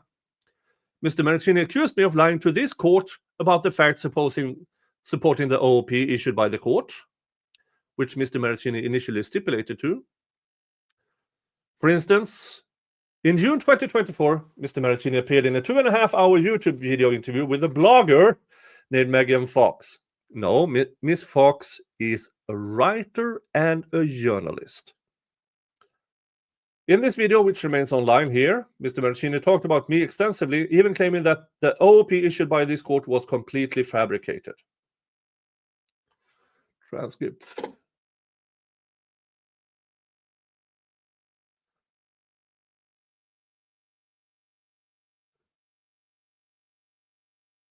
No, that's not what he said.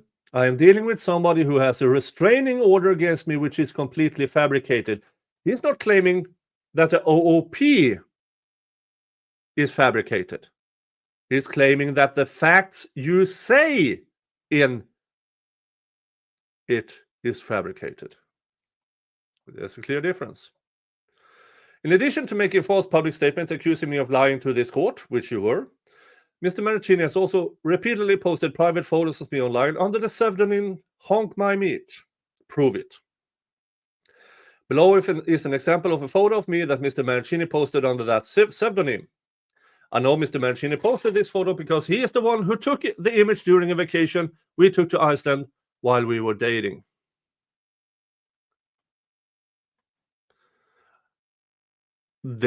I assume there are multiple ways that photo came about. For example, your social media. Hey, Kelly became a YouTube member. Thank you so much. Thank you. You now have access to all my members-only content. You will have early access to the videos I publish. You will have access on YouTube to members-only emojis. And if you go look at my YouTube page under posts, you will find, for members only, a link to my Discord, where you and other members can discuss the cases I follow, post memes, stuff like that. My Discord is mainly a place for the members. Now, I do log in there once in a while to check up on you, but it's mainly for you guys. Thank you so much. And if anybody else is contemplating it, $3 a month, and you will support this channel. Thank you. All right, let's keep going. Mr. Marraccini has also published multiple other photos of me, my family, and even my pets using the Honk My Meat pseudonym. Using that same account, Mr. Marraccini has posted a statement on social media offering to, quote-unquote, discuss, ... why this cheating may have happened. Which I understood was a reference to infidelity that occurred with a member of my family during the time Mr. Marraccini and I were dating. This is unsettling. I think the wording of it is wrong, but doesn't this say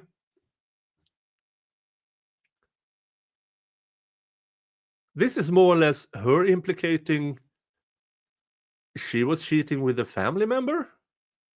I have no idea. I don't know. I can have an opinion. Mr. Marraccini also shared private text messages he exchanged with my father, which he gave to Megan Fox, who referred to them as emotionally abusive. Mr. Marraccini has also posted a statement on social media referring to me as dangerous is an understatement. That is absolutely true. Taken together, Mr. Marraccini's actions has been absolutely terrifying to me. Yes, because he is exposing you. First, he unquestionably committed a federal crime. No, he didn't.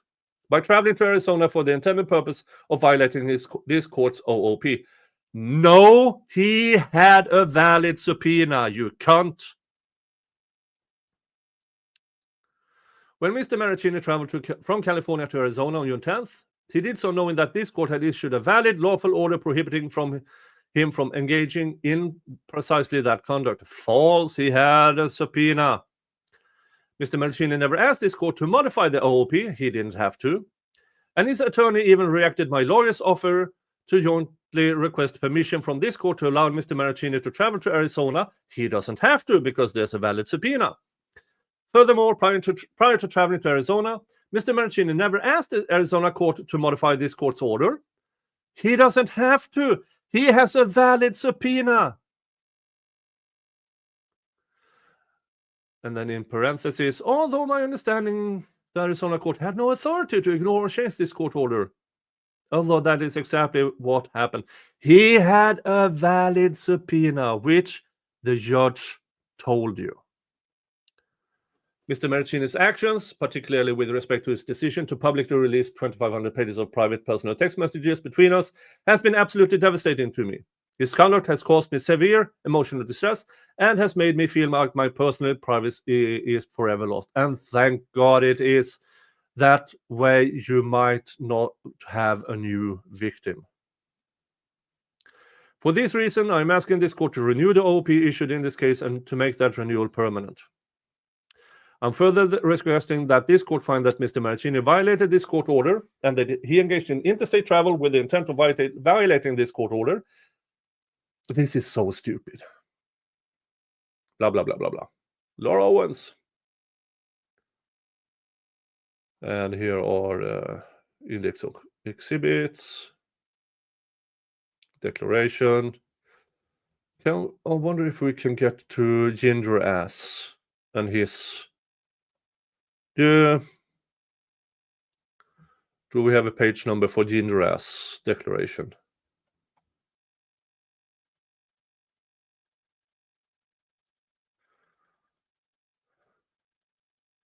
These are just exhibits.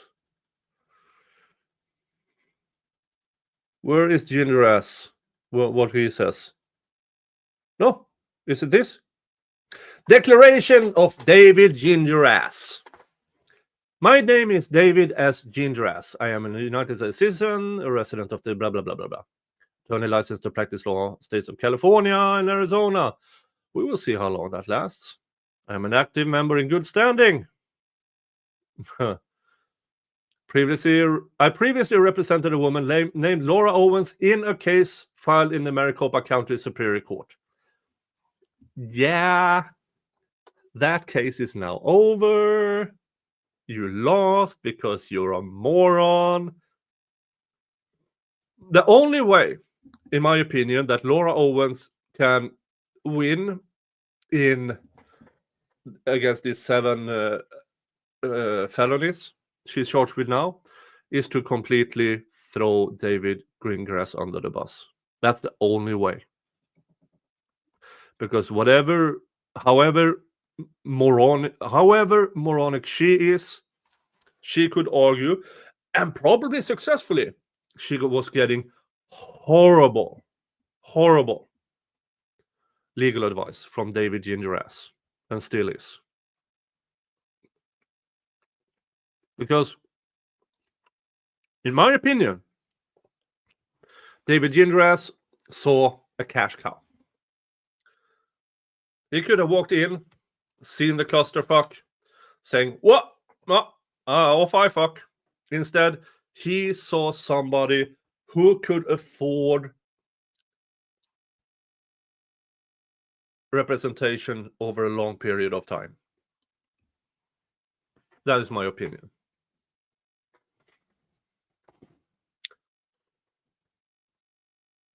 And who knows? Maybe that will come back to bite him. But that's my opinion, Mr. Gingras. I can have it. Owens versus Decker was a paternity case. Laura filed on August 1st. In the petition, Laura claimed she became pregnant after a one-night sexual encounter with a man named Clayton Eckert. When Laura filed the case, she was pro se. I did not represent her in any capacity. Respondent Clayton Eckert was also pro se. Laura claimed while the paternity case was pending, she either had a miscarriage or otherwise learned she was not pregnant. Oh, he's getting careful here. Because you yourself represented in court a lot of different things. So I'm hoping that the transcript from the hearings will be evidence in this one. Oh, you won't like that. After learning that information, Laura filed nothing further in the case. No, this is a complete lie. Because she claimed that she, after the fact, when we've gone through this before, but let's reiterate it. She first claimed that she did have this miscarriage in, what was it, October? Which is after the 24-week, after the 6 months. When it's technically no longer a miscarriage, it's a stillbirth, which a completely new set of law and rules. So they have to backtrack all of that until July, which meant that she both claimed that she had the extreme ejection and then weeks later appeared in court, still a baby bump, claiming to be 100% pregnant. And you knew that because you have all the information, Mr. Gingras. Yeah, never had a fetal dead cert. Yeah, because they backtracked it, which is evidence in itself. Yeah.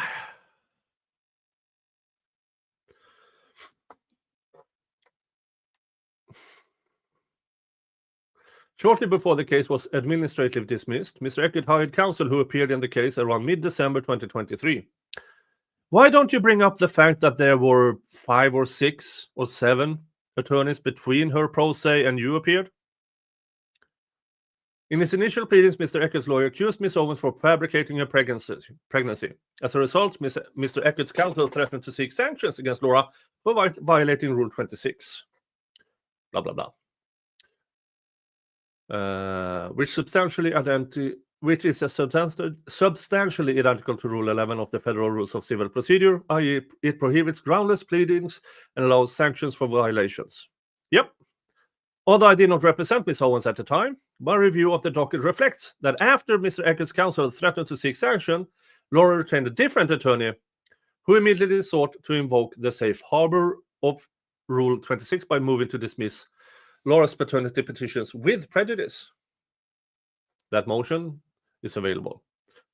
Despite Laura moving to dismiss her petition with prejudice, just days later, on January 3rd, Mr. Eckert's counsel filed a motion for sanctions pursuant to Rule 26.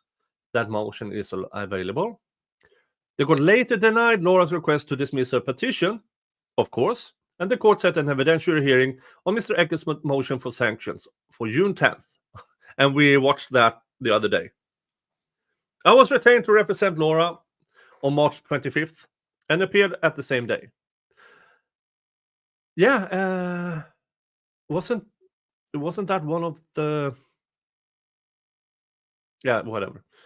After I appeared in the case, I learned that Mr. Eckert disclosed several witnesses, including a man named Michael Marraccini. According to Rule 49, blah, blah, blah, all parties in family court are required to disclose certain information to the other party, including the following: disclosure of witnesses. Yeah, and after you appeared in the case, you learned that Mr. Eckert disclosed several witnesses, including a man named Michael Marraccini. So he did. So what's the problem?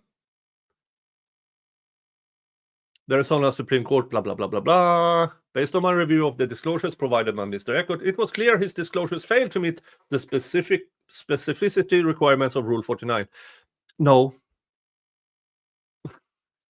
Your review is worthless if there is a court order. Now, you can try to appeal that court order. But you didn't, did you? You didn't.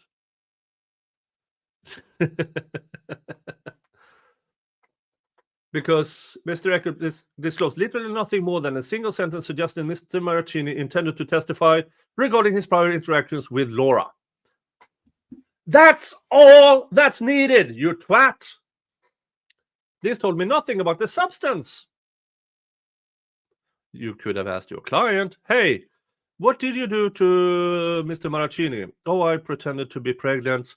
I pretended to have 4 abortion pills and 2 surgical ejections in a 1-month period. The relevant portion of Mr. Eckert's initial disclosure regarding Mr. Marraccini is shown below. So, what does it say? This witness is expected to testify about his prior interactions with petitioner, her alleged 2 pregnancies during their relationship, and the subsequent litigation. That is a bit more than your claim here. And you also cut out, because here's the thing. The relevant this piece of words here means this is the portion that that Mr. Gingras wants to submit. It doesn't say it's the entirety of it. This is bad conduct, in my opinion. Because Mr. Eckert failed to comply with the disclosure requirements of Rule 49, I could have simply asked the court to exclude Mr. Marraccini as a witness on that basis alone. However, because I wanted to know what Mr. Marraccini had to say, I picked up the phone and called the lawyer listed as his contact person. You moron! You can do both. you can both ask the court, as in filing a motion to exclude witness, and call opposing counsel. And you didn't, because you're a moron.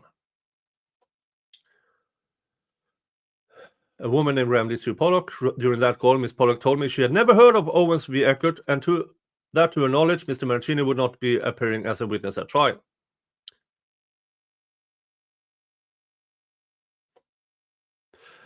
I doubt this is the entirety of the conversation, because any attorney would have said, either let me get back to you, or fuck off, I'm not talking. I'm not disclosing anything about my client to you. So I believe this is a complete fabrication. I mean, and even if it's not, it's really strange. I thanked Ms. Pollock for providing this information and asked her to send me an email confirming what she had told me. On April 19th, 2024, I received an email from Ms. Pollock shown below, in which she told me that Mr. Marraccini will not be testifying. Okay, so this is the same. But this is really strange. Why? What kind of email have these? Yeah. Despite this, just a few days later, I received a new disclosure statement from Mr. Eckert, which once again continued to list Mr. Marraccini as a witness and provided an extremely small amount of additional information, stating that he intended to testify to Laura's believed motivation in fabricating pregnancies to secure a relationship. Okay. This new disclosure was directly contrary to what Ms. Pollock had told me just days earlier. I would be really interested to see Ms. Pollock's version of events. Based on this, I became extremely concerned, so I again contacted Ms. Pollock. During the phone call, Ms. Pollock was extremely angry, defensive, and agitated.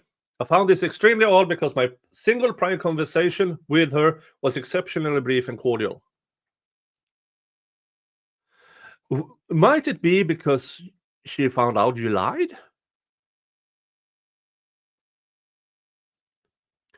During the call, I told her that if Mr. Marraccini intended to appear as a witness, that was fine with me. I explained that I had no concerns with Mr. Marraccini testifying as long as he complied with the disclosure requirements of Rule 49 by providing a specific summary. I don't think Rule 49 calls for a specific summary. And to this here, witness is expected to testify prior interactions with petitioner, his personal information about 2 pregnancies. Was it really 2 different pregnancies? I don't know. Petitioner's believed motivation in fabricating pregnancies to secure relationship and subsequent litigation. This is specific, in my opinion. I also informed Ms. Pollock that Ms. Owens had a valid existing restraining order from this court which required Mr. Marraccini to remain at least 100 yards away from her at all times. So why did she say 300? Or was that 300 feet equals 100 yards? And to otherwise not have any contact with her without prior permission from this court. Cat Lady, thank you. He conveniently left out that he harassed MM online by releasing his depo from 2018 and pics with Laura and the test radio show they did. Yeah? Really? Yeah, I mean, I know Gingras harassed a lot of people because he's completely unhinged. So I'm not surprised he's leaving that out because I don't care why. And thank you so much. Thank you again. Now, you don't have to super chat every time. You want to just put 2 big question marks around what you want to say, and I will try to find it and pull it up.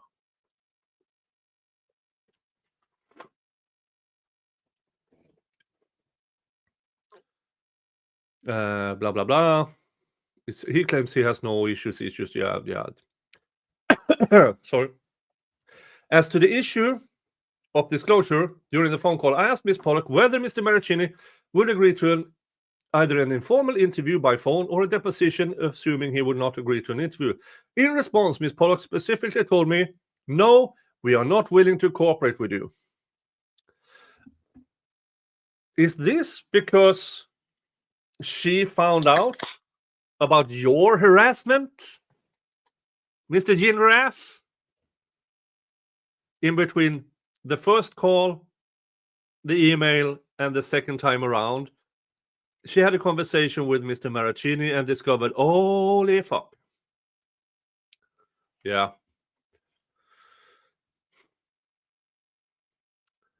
I responded by telling Ms. Pollock that compliance with Arizona rules was not optional, and that if Mr. Marraccini would not agree to be interviewed or deposed in violation of Arizona disclosure rules, that is up to a judge, you fucktwat. Then I would object to his participation in a trial. Aww. In response, Ms. Pollock told me that under no circumstances would Mr. Marraccini agree to comply with Arizona procedural rules applicable to witness testimony, but instead he was planning to simply show up in Arizona as a non-subpoena spectator. I do not believe this part for a second. This statement here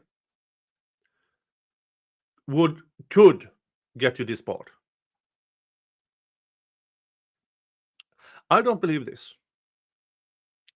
I found Ms. Pollock's remarks extremely disturbing because, among other things, Mr. Marraccini's threat to travel from California to Arizona for the purpose of violating this court order would appear to constitute a prima facie federal crime in violation. No, oh Jesus! How can anybody voluntarily put this pile of garbage in writing? To ensure there was no confusion about my position on these issues, immediately after speaking with Ms. Pollock by the phone, I sent her an email on May 6, 2024.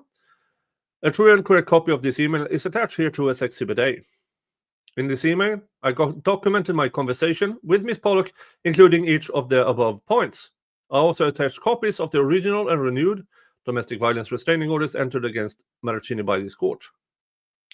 In addition to repeating my position, blah, blah, blah, blah, blah, I also explained the following points.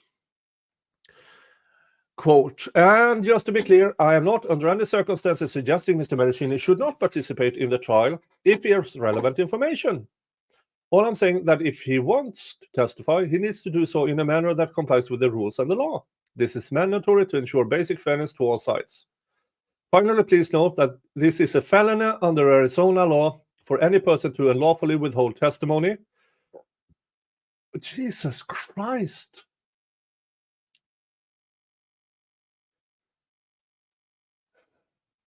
Now, you know I'm not an American attorney, but this sounds like he is interpreting law as if he already had a court order. He doesn't.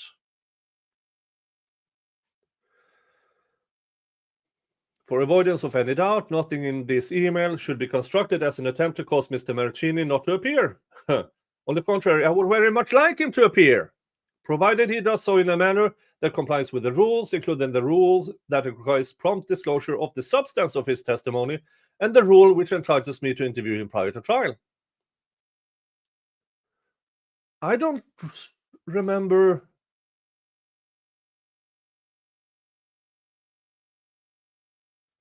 Yeah. Ms. Pollock never replied to this email. Of course not, because you're unhinged.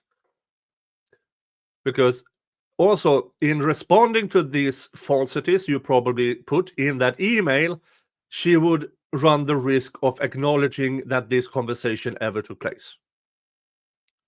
However, the following day, on May 7th, I received an expert disclosure from Mr. Ecker's counsel, which included a report from a computer expert named John A. Berryhill. A true correct copy of this expert disclosure is attached here to as Exhibit B. The sole subject of Berryhill report was a laptop allegedly provided to him by Mr. Marraccini. According to Mr. Berryhill, this laptop contained nearly 2,500 pages of private text messages exchanged between Mr. Marraccini and Ms. Owens while they were dating 2016 to 2017.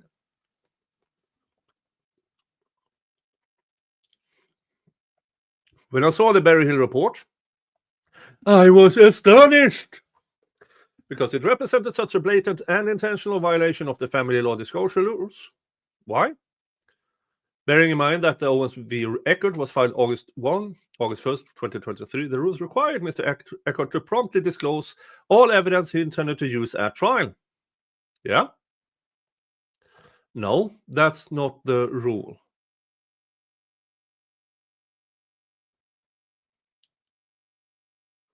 And promptly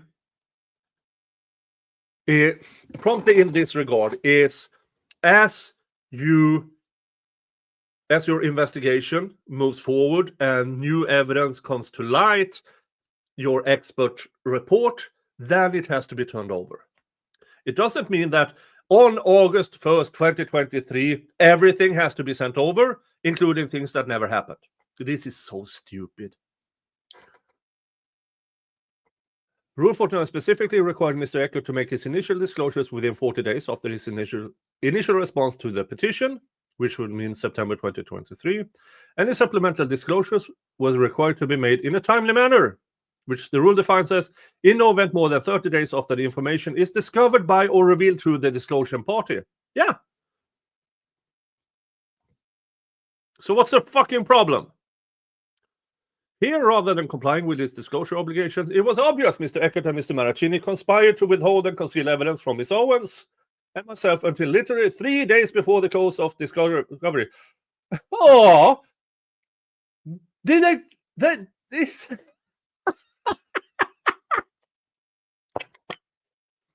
Conspired to withhold and conceal evidence until literally 3 days before the close of discovery. Jesus fucking Christ! It was still before the close of discovery.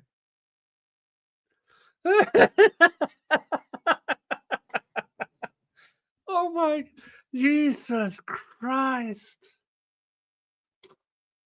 Oh. Immediately after receiving some similar disclosures relating to Mr. Marraccini, which was sent a few days before the full burial report, I filed an emergency request to strike Mr. Eckert's pleading and a request for an immediate telephonic scheduling conference to discuss Mr. Eckert's violation of the disclosure rules.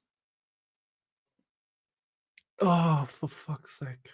Unfortunately, despite seeking emergency relief, the trial court waited several weeks before denying my emergency request without explanation. Because I would assume that your emergency request was shit. Oh. Question from Mika's headphone. Nick, if you know, can a prison make sure no staff of the opposite sex are allowed near someone? No. It's a staffing issue. If you don't have enough staff, then you don't have enough staff. Now, should there be such a rule? Yeah. But no, what you can do is, at least to my knowledge, depending on which jurisdiction it is, who can go inside the cell, who can escort the prisoner. But general guard work, nah, it's a staffing issue.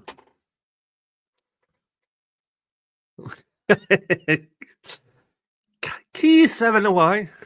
Sorry, that's messages from my dog. He licked my phone.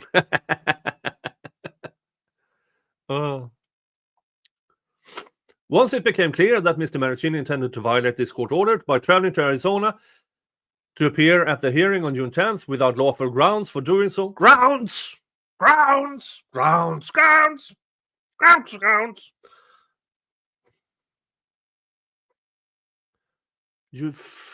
Jesus Christ.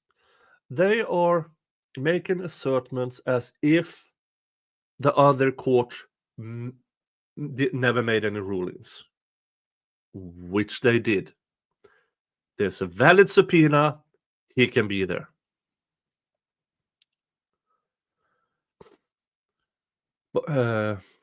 Laura told me she did not believe she could participate in the case unless we did everything possible to ensure Mr. Marraccini complied with his court order. She doesn't have a fucking choice. To comply with Laura's request, shortly before the June 10th hearing, I contacted the Maricopa County Superior Court's Security Department to advise them of the situation and to seek their assistance.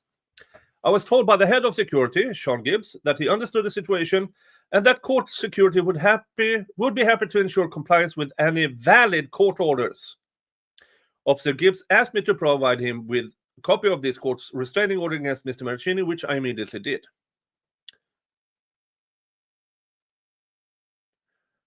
And then what? Head of security is not law enforcement. Jesus Christ. On the morning of June 10th, Laura told me that she saw Mr. Marraccini violate this court order by coming less than 100 yards away from her in the parking lot outside the courthouse. Laura told me that if Mr. Marraccini was allowed to violate this court order and harass threaten her in any way, she did not believe she could participate in the hearing set for 9 a.m. that morning. First of all, you don't have any choice. Second of all, he had a valid subpoena. And to my knowledge, you never did he actually file a motion to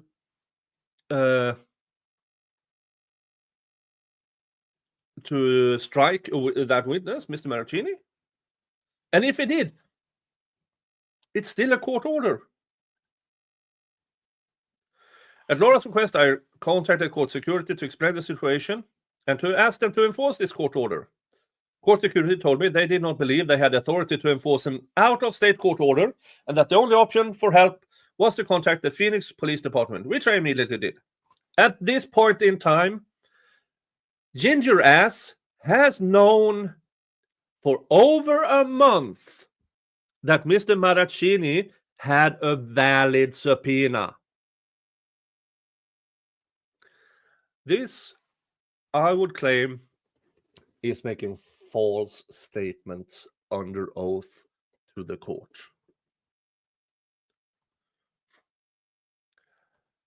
Officers from the Phoenix Police Department arrived within a few minutes. At that time, I provided them with a copy of this court order, and I explained that Mr. Marraccini has violated it by coming within 100 yards of Miss Owens. And I then asked them to enforce the order as required by federal law. The responding officers told me they would defer any enforcement of the decision to the trial judge, Julie Mara. After some delay, the officers informed me that Judge Mara had instructed them to not enforce this court's order. Yeah, because there was a valid subpoena. The officers declined to offer any further explanation. Shortly before the evidentiary hearing began, I again raised the same issue with Judge Mara, and I told her that my view was under federal law, 18 U.S.C. 2265, she was required to give full faith and credit to this court order by enforcing it as written. Unfortunately, Judge Mata denied that request without an explanation. Liar! Liar, liar, liar! She said, he has a valid subpoena. Thereafter, Judge Mata allowed Mr. Marraccini to sit in a small courtroom approximately 20 feet from Laura. Mr. Marraccini did not, in fact, testify as a witness. Yeah, because you took so fucking long that there was no time. And Mr. Eckert's counsel never obtained a valid California subpoena requiring Mr. Marraccini to travel to Arizona for this appearance. False. And similarly, Mr. Berryhill never testified as a witness, and his expert report was never admitted in evidence. You can offer evidence after. If there was a 2-hour hearing, they didn't have time for everything, then they can offer for judicial notice and submit the rest of the evidence, which I guess they did. Despite this, I am informed that the full 2,500 pages of text messages appended to Mr. Berryhill's report were later leaked onto the internet by either Mr. Marraccini, Mr. Eckert, or someone else working with them. Aww. When Laura took the witness stand, she was forced to look at Mr. Marraccini, sitting approximately 30 to 40 feet in front of her for the entire duration of her testimony. Aww. During questioning and cross-examination, Laura became so upset that she lost her composure and was unable to continue.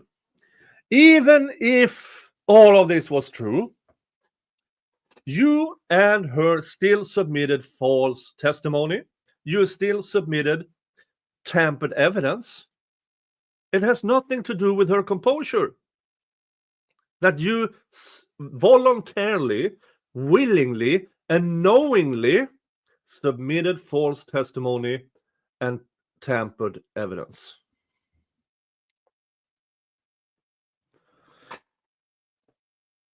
As a result, I called for a recess, which was granted. During the recess, Laura, her mother, and our medical expert, a retired doctor, assembled in a side room. Laura was shaking almost uncontrollable, and she told me that she don't believe it was possible for her to continue testifying with Mr. Marraccini sitting there glaring at her. That, or she was so entangled in all the lies that there was no use for her to continue testifying. After extensive effort from myself and our medical expert, we were eventually able to calm Laura down enough so she was able to complete her testimony. But it was clear to me that the traumatic nature of the situation directly affected Laura's testimony and demeanor in court. Whatever that was, you still submitted false testimony and tampered evidence. Based on my personal observations of Laura and discussions with her on June 10th, I have no doubt Mr. Marraccini's actions that day were extremely upsetting to her. I believe Laura is particularly concerned that Mr. Marraccini knowingly and intentionally violated this court order. Mr. Marraccini had a valid subpoena. The entirety of this bullshit is counteracted with, as was ruled by Judge Mara, he has a valid subpoena. So that was David S. Gingras and everything. All right, 2.5 hours later. Now we are up to speed, I believe, in the Michael Marraccini case. Folks, on Friday, I urge you to be here at this channel at around 7 p.m. where I am doing a fundraiser for Michael Marraccini. I'm doing my classic fundraiser, which I have discovered to be... thank you, Mr. Jingles needs treats. You want some salami, Mr. Jingles? You love salami, don't you? Oh. Nom nom nom nom nom. Nom nom nom nom nom. Thank you so much. Yeah, so Friday, around 7 p.m., I will invite guests. I hope to have Megan Fox. I hope to have Dave Neal.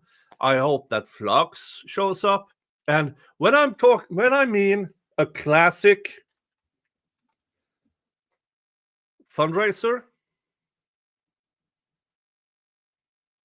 I am talking about this. Oh. This is the Wheel of Regrets. It has alcohol and hot sauces.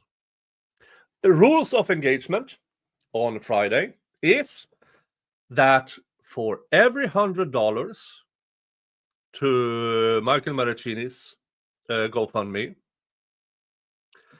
and $25 to me, which is never necessary, telling you that, but that's just for the entertainment of it. So $100 there, 25 here, buys you a spin on the Wheel of Regrets. This is just for... So if that happens on Friday,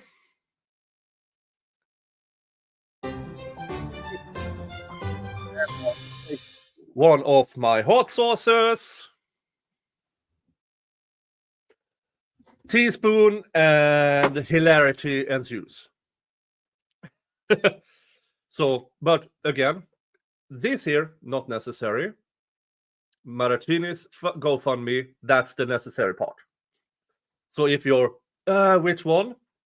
Marraccini's. That's just it. This is for the pure entertainment of it all. So I hope to gather a bunch of people who knows the case, that can talk about the case. We can watch some clips, have fun, laugh at it, laugh at both Gingras, laugh at Laura Owens, and at the same time raise some funds so that Michael Marraccini finally can get away from Laura Owens. But that is for Friday.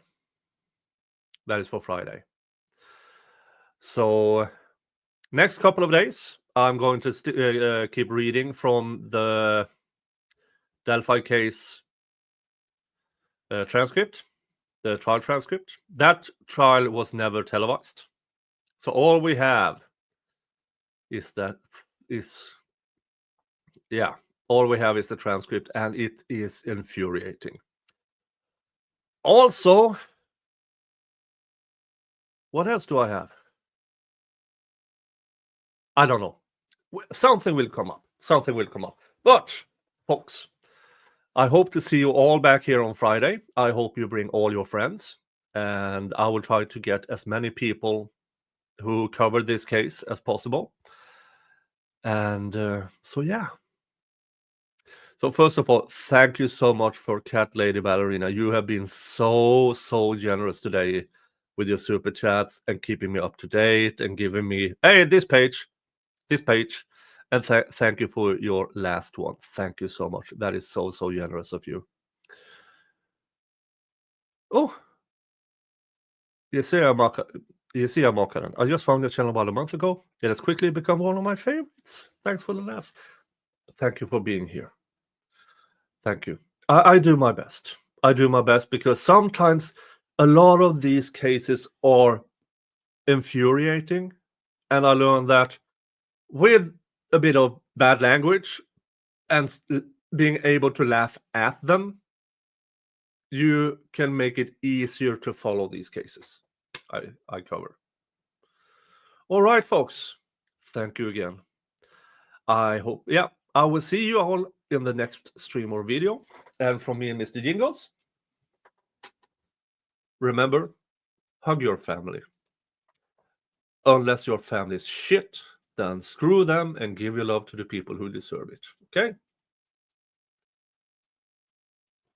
What the freak is going on now?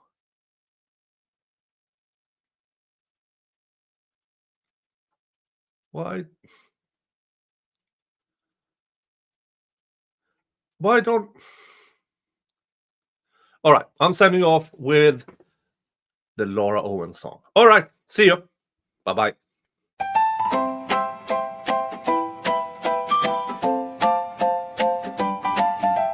Laura's got a secret, oh what a tale. She spins a wild story, sets sail without a sail. Fake baby bumps, she's got tricks up her sleeve, but the boys see through it, they just can't believe. Oh Laura, Laura, Laura, what did you do? Play and pretend just to make it through. The boys fight back, they're standing tall. Laura's big surprise is no surprise.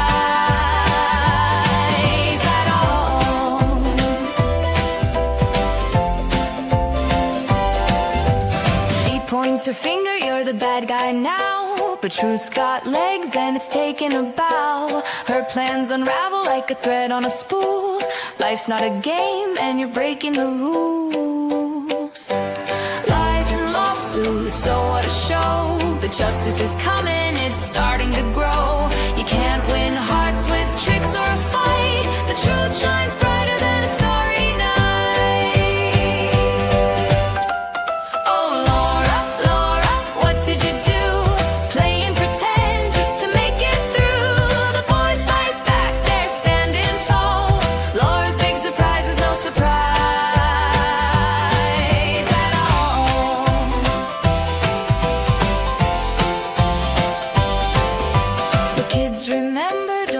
What's true?